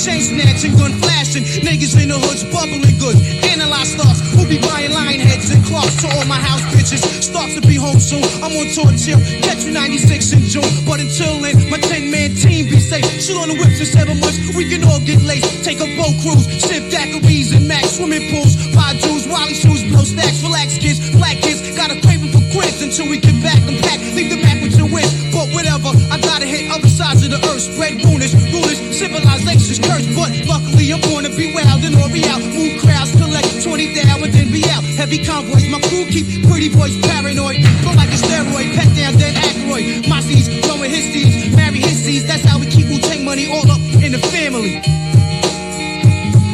The treasuries and places are idle. The treasuries and places are idle. The treasuries and places are idle. So rich, no man, possess the power to hold G's, guns and grands. Paper, more for peace, no paper. When I got a bitch in the house and I'm a scraper. My seeds, growing his seeds, marry his seeds. That's how we keep Wu-Tang money all up in the family.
Culture shock. We are back. So snaps right back into it. You're like, Jesus Christ! It really is like a switch that you. We were talking on the break. Maybe. Oh my God, Abby's too much. I really tried to segue into something else, but I'm gonna call her. Well, I don't know. Her mom listens to this. Maybe I should. Oh. We've said worse. She was. I was like, "Is Tyler with you?" I was like, "Yeah, why?" She goes, "Is he coming with you to get me?" And I was like, "Oh, probably if he's here." She goes, "Damn, I was trying to give you roadhead." And I was like, "You calm down." Oh my God. You calm down. I love you if you listen to this later. She usually listens to every episode, so these are funny jokes for later. And she goes, "Oh my God." That's Mrs. Disappointment. She always got a dick in the mouth. Damn. You know what her Steam name is? 3-time dick sucking champion. Really? Yeah, 100%. That's one. I don't know her password or I would log in, but yeah, she. That's impressive. 3-time dick sucking champion. That's a commitment. That's a commitment. She's had that since like 8th grade, 7th grade. That's a really real commitment. That's a big commitment to sucking dick. Like a Hoover vacuum. You know what I mean? For cocks. Just put that shit on reverse. Never blow. Christ, I'm gonna barf. No, I'm good. That pizza you ate. Yeah, that fucking cheese pizza didn't sit well. Yeah. It's gonna be a disaster later. No, mind you. We were, man, see, now I'm just thinking about, like, bullshit other stories. Like, I remember when we were at church together the one time by accident. Do you remember that? When the hell was that? Okay, so for all of you that know that I'm a Buddhist now or don't really give a shit about religion, at one point I was Methodist because I had to be. And my mom and dad were like, "Hey, show up B places every year at Easter, Christmas, like you do." And we went to church, and it alternated between my church and Tyler's church. And one year, it was in Tyler's church, and he was there also, because sometimes you had service at other churches during that day, because you had divorced parents. So it's coin toss. Yeah, so it was just crazy that we were both there. And I was like, "Oh my God, Tyler." And I was like, "This is going to be awesome." And I was like, "Wait a minute, we're in church. This is not going to be awesome." Fuck. So I'm sitting there bored as fuck, and of course he's just going on and on about like Mary Magdalene was the because every Christmas and Easter it feels like their central point for some reason is Mary Magdalene, as if they know everybody at home is like during the holidays banging other people than their wives and husbands, and they're like, hey, we're really trying to stress, don't fuck other people, keep it in the household. Oh my god, Abby, this is nonstop comedy from Mrs. Disappointment and she doesn't even know it. But yeah, I mean, I don't know. There's so many good stories. I remember coming after the service to you and be like, so Mary Magdalene. You're like, shut the fuck up. Like, you were like, this is church. You can't turn it off. And I'm like, nope. We've had some good times. On how we grew up together. Yeah. I remember seeing fireworks with you many times every 4th. I remember spending the night at Logan's house and we drank salsa in a red Dixie cup behind the couch. Yeah. After we all piled on top of each other and were like, bigtits.com on somebody's phone. Who was that? Whose was that? I want to say it was Jonathan's. I think it was too. Isn't that funny that you remember that? Like, it's literally like so much bullshit. Let's see. We put T-ball together. Yeah. I mean, you're really my first friend when I really think about it. Probably like, I don't remember. I'm just trying to think of what was my first sentence to you. That's a hard one. I don't think I got that. I think because it doesn't matter. Because after that, you were like, oh, Christ, this kid. That's usually what everybody says. Damn, not story about you, but I remember telling this story to you in high school. Do you remember when I told you Brian Harrison found Carson's mom's dildo? Yeah. Isn't it so fun to know a story like that to tell somebody? That's so fucked. I literally want to invite Carson on, and first thing I'm going to be like, alright, so Brian Harrison found your mom's dildo. How young were you when you figured out your mom masturbates? And does that play into your everyday life? He might walk out. Yes! That's the goal. He might. Mini-sode, this is the quickest episode in the world. Enjoys 4 minutes before Carson gets offended because I ask about how hard his mom masturbates. I didn't ask how hard, I asked how much. I didn't say, does she beat the clit raw or fucking... Damn, yeah, he'll walk out. Yeah, see, it can always get worse. I don't know. There's just so many funny stories. I remember, you have a good stories from football, though. Do you have any, it doesn't have to involve me, because I think we proved that you're, my first friend. Yeah. But, do you have any really good stories you want to share? Just a really good story that you, oh, fuck, this happened. Maybe I wasn't there. Football story. I have some good golf stories, you know what I mean? Trying to think, because I didn't do much in high school. I mean, we started drinking. We were seniors after our senior prom. Yeah, we were kind of slowed up because we were all about really just studying and sports. But sometimes you did funny shit in sports. Yeah. Okay, let's tell the story. We cheerleaded together. Damn, we did do that. Yeah, you see what I mean? Cheerleaders. I don't know where that medal is. I think about that a lot. I have to find that. I don't know where mine is either. Yeah, see? We won. We got first. We did. It was the county fucking cheer competition, the Spirit Day or whatever, and every school from the county had their cheerleaders go and everybody had a routine. Yeah, competed. But we came at it with big dick style. Yeah, but the girls do their thing, and then at the end you have the boys' senior dance, and all the boys are in all the senior boys from each school. You have to do a routine, and a lot of people half-assed it, but we only practiced 3 times, but for 3 practices we were fucking dying. We were pretty fucking good. You guys tossed Lane before he became a chode, extremely high in the air. Me and Dylan Hager tossed him. I mean, 2 strongest guys. We were literally. I was like, no. Here's what we're gonna do. 2 strongest guys. Tyler, get Lane. We're gonna throw you.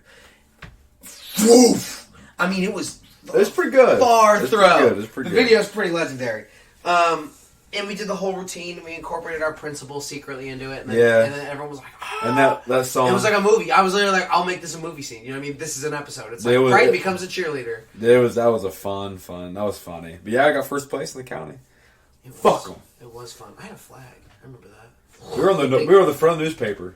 Yeah. No girls team made it, but we made it. Yeah, they didn't have any because they were like, it was a girls' competition. Yeah, it was all girl team. That should show you something about media outlet. And it was like, dude, fuck all that. Did you see the boys' routine? Yeah, they were awesome. Because it's for the girl cheerleaders, but the boys danced just for a fun little part of it, and we were the front of the fucking paper. Everything we do is amazing, and we literally in that moment. You know what it was? They saw Voltron. Yeah. They really saw Voltron and the whole like slow process of us like slowly, and then like incorporating side tools. Not to hate, but Trey and Dylan weren't really like main articles of Voltron, but they were like cool weapons, like sword and shield we picked up, and we were like shink, and then we're like fuck it. What if Voltron had a dick? That's Josh. Not Josh Abbott, Josh Cook. Yeah, I'm cool to use names there. I don't give a fuck. He's an asshole to me. He was cool at some point, but then he became a dick, and people just do that. And until he grows up and says, "Sorry, I guess I don't have to give a shit." You know what I mean? Don't have to care. You didn't really go off to college. You didn't give a shit. At least I'm doing it. I'm trying. You know what I mean? I saw him today. I don't give a shit. I'm kidding. I saw him this morning. I don't even know if the mic's gonna pick off my very quiet. Like, I don't give a shit. I'll take over that one. Oh god, it's hot burps. Oh, it's like stew. It's the cheese. Oh, it feels like I ate a vegetable stew, but I didn't. That's weird. Something's wrong. I had Weird Al tickets, but I couldn't go. Did you go before? And they were backstage. You've gone before, though. Once. What did it say? I thought but this one was to go backstage. Damn. And like, everything, and it was for the Dayton Philharmonic Choir. Damn. An orchestra. So you missed out. And I couldn't go. And do you know why I couldn't go? Why?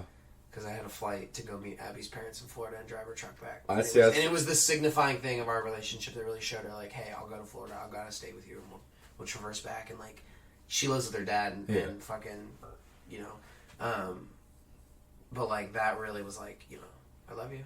Yeah. And I'll do this with you. So I gave up meeting Weird Al for Abby. So if she ever talks shit, and she ever's like, I can't believe you said the head story, she'll hear this and be like, okay.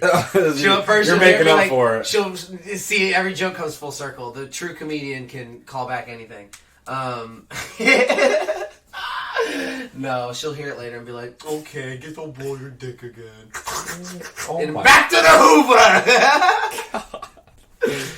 Listen, I love her, and I feel like if anyone's going to make those jokes, it gets to be me, because nobody else is going to, you know, say jokes like that. But again, knowing her is just an endless well of comedy. Yeah. Everything she says is funny, and having someone like that always around, like, is really good for writing. Yeah. And I've noticed, like, I'll write good comedy if she's just kind of, like, orbiting there, and good energy. Or, good energy. Yeah, like, because, like, I only find that energy with really, like, you or Nolan, and it's good to find that, and it's like, oh, that's cool. Like, Skyler, I get that, too. Yeah. I don't want to discredit him. He just doesn't come around a lot, because he's with his girlfriend, but it happens, and I love it. It happens. Also, fuck him for being busy! Oh, whoa. I wasn't pushing like that. No. Okay. Do you remember when I first introduced Skyler to you guys? It's been a long time. Yeah, it was hard for me to be like, hey, this is hard to describe, but this is like a fatter me. Dang. And you guys were like, oh. And then you talked for like 10 minutes, you're like, yeah. It's been a long time, so I haven't seen him in a long time. Well, he works at factory. I don't think he lives. No, he lives at home still, but not with his girlfriend. But he is doing that kind of thing. You know what I mean? Like, people do that whole, like, you know, I get a girlfriend. Not to shit on it, but sometimes people will get a girlfriend and they kind of, like, don't really keep up with pages as much. I mean, Betsy and you got together, and I'm sure you didn't, like, talk to as much people. Mm-hmm. But, like, if you're in a really good relationship with me and Abby, like, I talk to all my friends still. And now I'm at a point now where I'm reaching out to you guys and being able to have a little bit of availability. Yeah. Just because, like, you're so, like, on the same page 24/7, you don't have to do a lot of the bullshit, like, because you're already, like, you know what I mean? And it's nice. And I'm... the reason I want you to watch Sunny is because, and this it's kind of... I guess it's kind of a spoiler. We were watching Always Sunny between the breaks, everybody. And the reason I want you to watch it is because literally Vice did a whole big article on how the most perfect version of any relationship you could ask for is in like a loving relationship, sexuality, like all that kind of bullshit. Like your wife, husband, same sex, maybe not, whatever, we don't discriminate. It's a joke. And the whole point is that you want your relationship to be like the relationship Charlie and Frank has together. You want to be the gruesome twosome together. And, like, you don't know what that means, but, like, and this is kind of a spoiler, but guess what? When Frank joins the show, and it happens in the first episode, I just wanted you to see it, Frank moves in with Charlie. In that one little shitty room, they live together. And they literally become, like, inseparable. And they become the best. They don't fuck, it's not sexual, nothing like that, but they're literally, like, 24/7, same page, always, like, oh, yeah, I got you, like best friend, like, and they're like, if you want a loving, lasting marriage, that's what you want. You want this relationship, and like that's why I think people should watch Sunny. It also bridges marriages and bridges friendships and bridges like comedy minds and like just good shows like that. And that's why I like BoJack Horseman. It explained the dark side of comedy really well. The suicidal, depressed, like that kind of shit. And that's good because there's a lot of that in comedy, and I think people should see that. Yeah, you know what I mean? absolutely. We shouldn't hide that shit. Just because you don't feel comfortable with it just immediately doesn't mean it's not breathtaking. Character development, world building, bullshit like that. And also it's about a horse. Which is fucking hilarious. I like horses. I did tell Abby the story recently of Kelsey Matheny and the arc of that. Lord help. Because every girl that I've been with is like a story arc. It's just like, Jesus Christ. You know what I mean? But Abby was the one that was like, hey, this makes sense. But like, oh my god, I told her the whole story of like smelling like shit. Yeah. And fucking her after prom and just having shit butt stank. Yeah. He said, yeah. Yeah. Yeah. I don't forget that. I remember you telling us that. It's foul. Just absolutely stank. But I think I told it on the show. It don't matter. I'm not going to tell it again because it's a gross story. I remember also going to prom with Caitlin Patron, and that was weird. Yeah. And that was kind of, I don't know. She had a fat ass, but... That's all you were after at that age. Yeah, I was just like, let's just fuck. And she was like, well, I mean, you don't have gross acne like Tristan. And I'm like, thanks. I don't know if that's a compliment or a dig that you're like, well, like you're trying to talk yourself into it as if you need to. Yeah. She's like, well, you just can't play with my ass. And I'm like, all right. And then I'll go for the tit, and it's like, that's the no. Yeah. That's why I like Abby. She get huge tits. And she's like, yeah, grab them. And I'm like, fuck yeah, bitch, come here. And she's got a nice butt, so it's like, all right, cool. It's perfect. Yeah, it's just she's a nice little woman. You know what I mean? She's little, she's short, and I tell her that all the time. Like, hey, what's up, little munchkin? And it makes you feel tall. Yeah, it makes you feel, oh my god, it makes me feel like my dick's huge. Like, it makes me feel like I'm a big boy. I think it's funny. I don't know. Do you know where I got that Golden Globe picture? No, I was looking from at it the Dead earlier. Man's house. Do you know where I got my dresser from? Yes, I'm from the Dead Man's house. I did both. I was like, huh, cool, awesome, right? That dresser, mine, cool. Because the guy died, the family came through, took everything they wanted, signed the property over, and just gave it to my dad's company and was like, all right, take what you want, and then trash the rest. And we were like, all right, cool, with that, I'm leaving, cool. Huh, interesting. I found his condoms in his weed stash when we were cleaning out his thing. It was funny. Did you take them? Took the condoms, threw away the weed. Looked like it was old and gross, but it happens. Not all drugs should be smoked.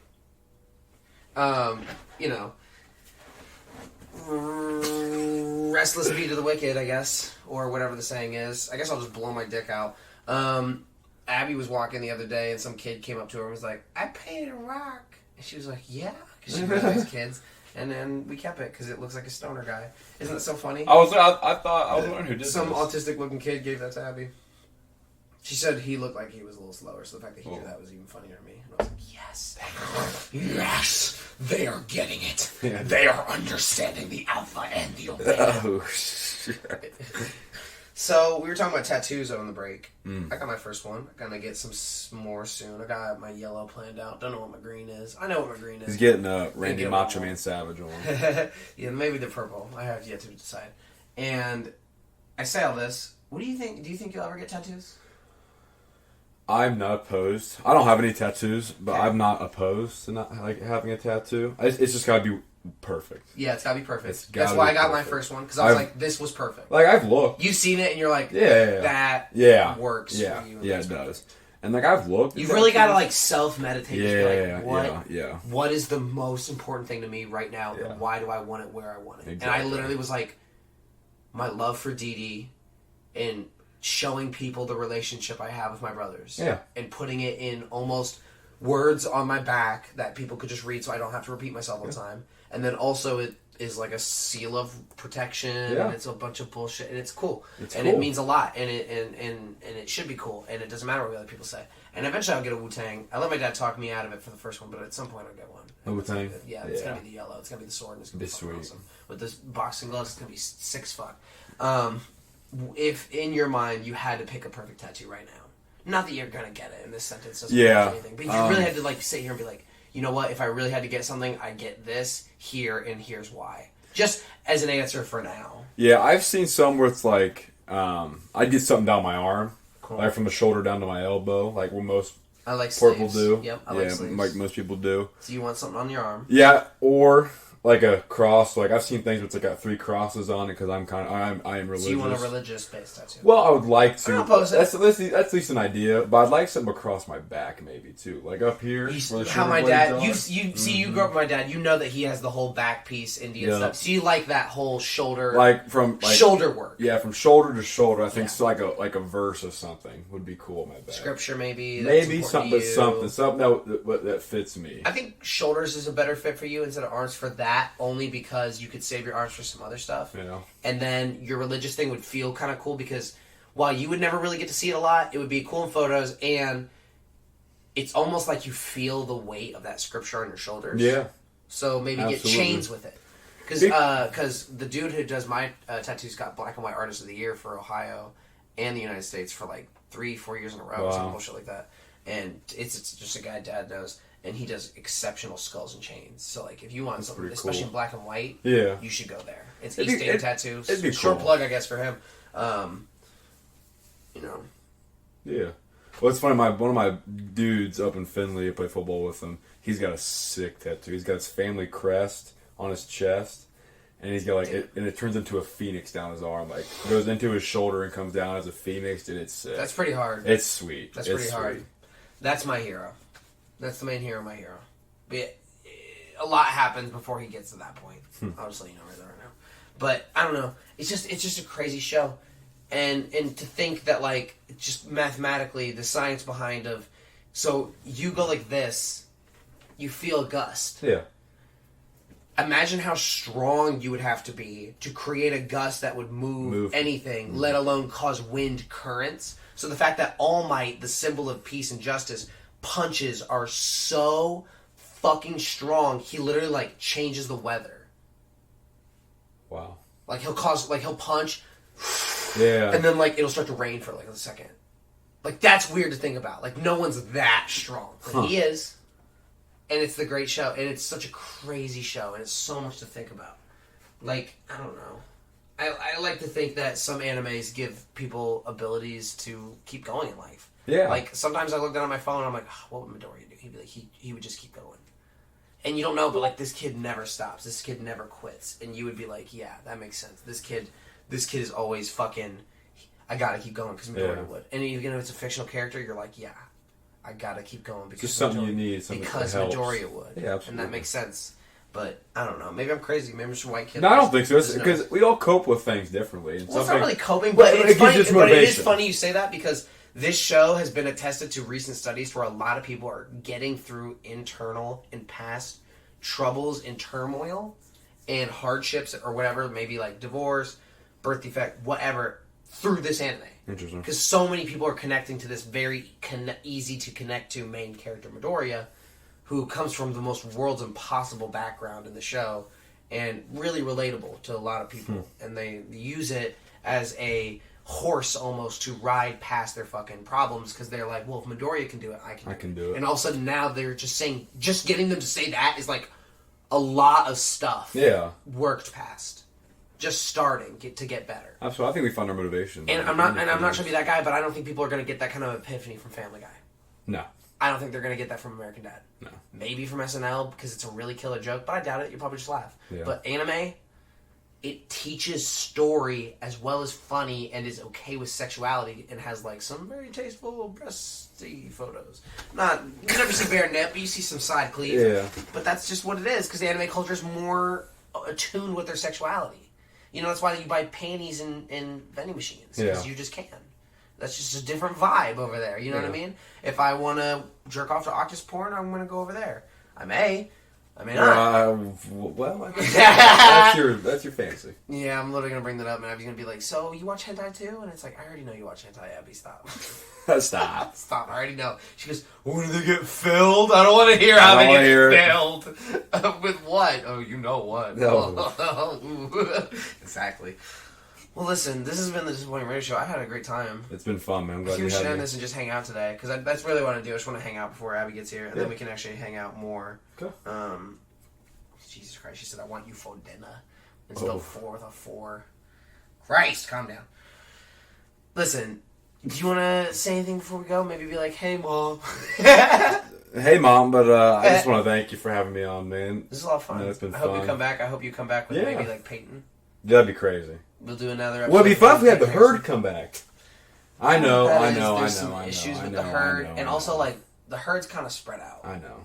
You know, like Weston's pretty far away. I know. It's hard. But it'd be cool. Maybe the old Voltron will assemble for a callback episode to save the new Voltron for some crazy sci-fi. The old Voltron would be cool. But it makes sense when I say Voltron. You're like, damn, that really does. The more you're saying it, the more it's making sense to me. See, we're talking. It would be fun to have them come on too, because they can think of things that we couldn't even think of. Maybe one day when I'm mega famous, I'll have the Burger Boys on and be like, "All right, we talked a lot of shit about you, Burger piece of shits over the years. Defend yourselves. My name's Lane. I'm Austin. And this is why we made burgers every day. They are the best." And I'm like, "Shut the fuck up." And I just take over. Burger Boys. But no, man, I'm glad you brought me down or had me come over at least. You know, it's we tough. Show people you can talk drunk. Yeah. It's doable. It's doable. Well, that's pretty much gone now, but honestly, because of this interview, we may meet Mr. A. Mr. A may be on my show now. You know how funny that would be? That'd be crazy, and then you come back for that. That'd be a crazy episode. That'd be funny. Well, listen, this has been the Dissappointing Radio Show. Enjoy your last culture shock for the day. I love it. I hope you do too. If you don't, you can suck my dick. Piss off. Yeah, you don't have to suck it. I mean, just cut the balls, I guess, really. See, you think the episode's gonna end, and it's asking for like, all right, if you're not gonna suck it, just lick my gooch. Oh my god! And then we'll see you later.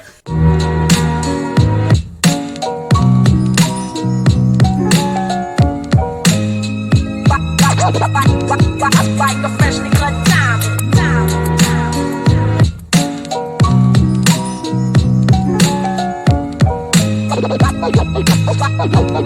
Like a freshly cut diamond. Diamonds are forever like family and loyalty, or real rap songs like cream on my melody. Diamonds are forever like my infinite thought, like respect in the hood that can't be bought. Diamonds are forever like family and loyalty, or real rap songs like cream on my melody. Diamonds are forever like my infinite thought, like respect in the hood that can't be bought. Word up, diamonds, diamonds. Like a freshly cut diamond. Diamonds are forever like friends that'll kill for you. Went up in a jewelry store, burglary, steal for you. Bill with you, split the diamond in two, ice blue. Twice you try to disrespect our kinship, I don't like you. And now you X'd out the fam, but I'm cashing checks with Premier on this jam. Robin Leach, interviews on the beach. When we shake hands, nothing but ice on the reach. And I teach like the rap Reverend Ike, without the perm I preach. There's more you need to learn, I return from my streets, gaining my wealth, training myself for corny confrontation with haters who be playing themselves. Diamonds, I like my world of rap. Yo, rhyming, it's like a world of crap. And a diamond is like a fly-ass girl that's strapped. And you can't beat that with a bat. Diamonds are forever like family and loyalty, or real rap songs like cream on my melody. Diamonds are forever like my infinite thought, like respect in the hood that can't be bought. Diamonds are forever like family and loyalty, or real rap songs like cream on my melody.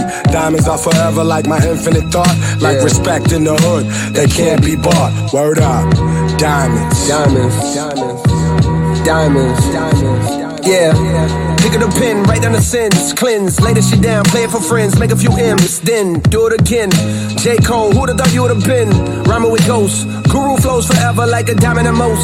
Could never afford the precious jewels, that's precisely why I'm blessing you. With clear-cut messages, I'm destined to invest in urban sections where depression rules. I hope to heal the destitute before I leave this vestibule. Between the heavens and the seven circles where some dead homies maybe rest, I plan to resurrect a few. I press the truth against the neck of devils. Look at the youth just like a precious pebble, meant to be protected. Mentally we let this poison of Western philosophy make us sloppy. We forgot we are the chosen. From hip-hop to astronomy, they copy what we showed them. Niggas be talking slick but only try me over modems. In person they starstruck, they hearts flutter. I'm like the realest one you ever met. If you don't feel this one, give it a sec. Go live a little, let the years pass. Experience pain, watch the tears crash onto the floor. Hurt brings wisdom, wisdom brings a whole nother sort of understanding. Diamonds only worth what we demanded. And niggas paying top dollar. Once upon a time I paid 100 for mine, now I'm a lot smarter. Diamonds are forever like family and loyalty, or real rap songs like cream on my melody. Diamonds are forever like my infinite thought, like respect in the hood that can't be bought. Diamonds are forever like family and loyalty, or real rap songs like cream on my melody. Diamonds are forever like my infinite thought, like respect in the hood that can't be bought. I rock diamonds that cut glass out of window panes, ball head slick blazing tracks when the endos flame. Rocks that bling, rocks that make them jock my team. Rocks that shine, rocks that keep my hand on my nine. Rocks that blind, make the hard rocks drop dime. One of a kind, niggas best jet from the spot when I cock mine. Diamonds are like your man, you always call fam. Diamonds are like your grandma, you always call ma'am. Diamonds are like having the whole world in your hand. Diamonds are like the shows I rip with no band. Rocking your knot, stopping your plot. It's me, ballhead slick duke, copping your block. For you it's only pain, for me it's only gain. Diamonds are like loyalty, iced out like royalty. Diamonds are like my wifey, so sweet the way she spoils me. Diamonds are forever like family and loyalty, or real rap songs like cream on my melody. Diamonds are forever like my infinite thought, like respect in the hood that can't be bought. Diamonds are forever like family and loyalty, or real rap songs like cream on my melody. Diamonds are forever like my infinite thought, like respect in the hood that can't be bought. Word up, diamonds, diamonds. Like a freshly cut diamond.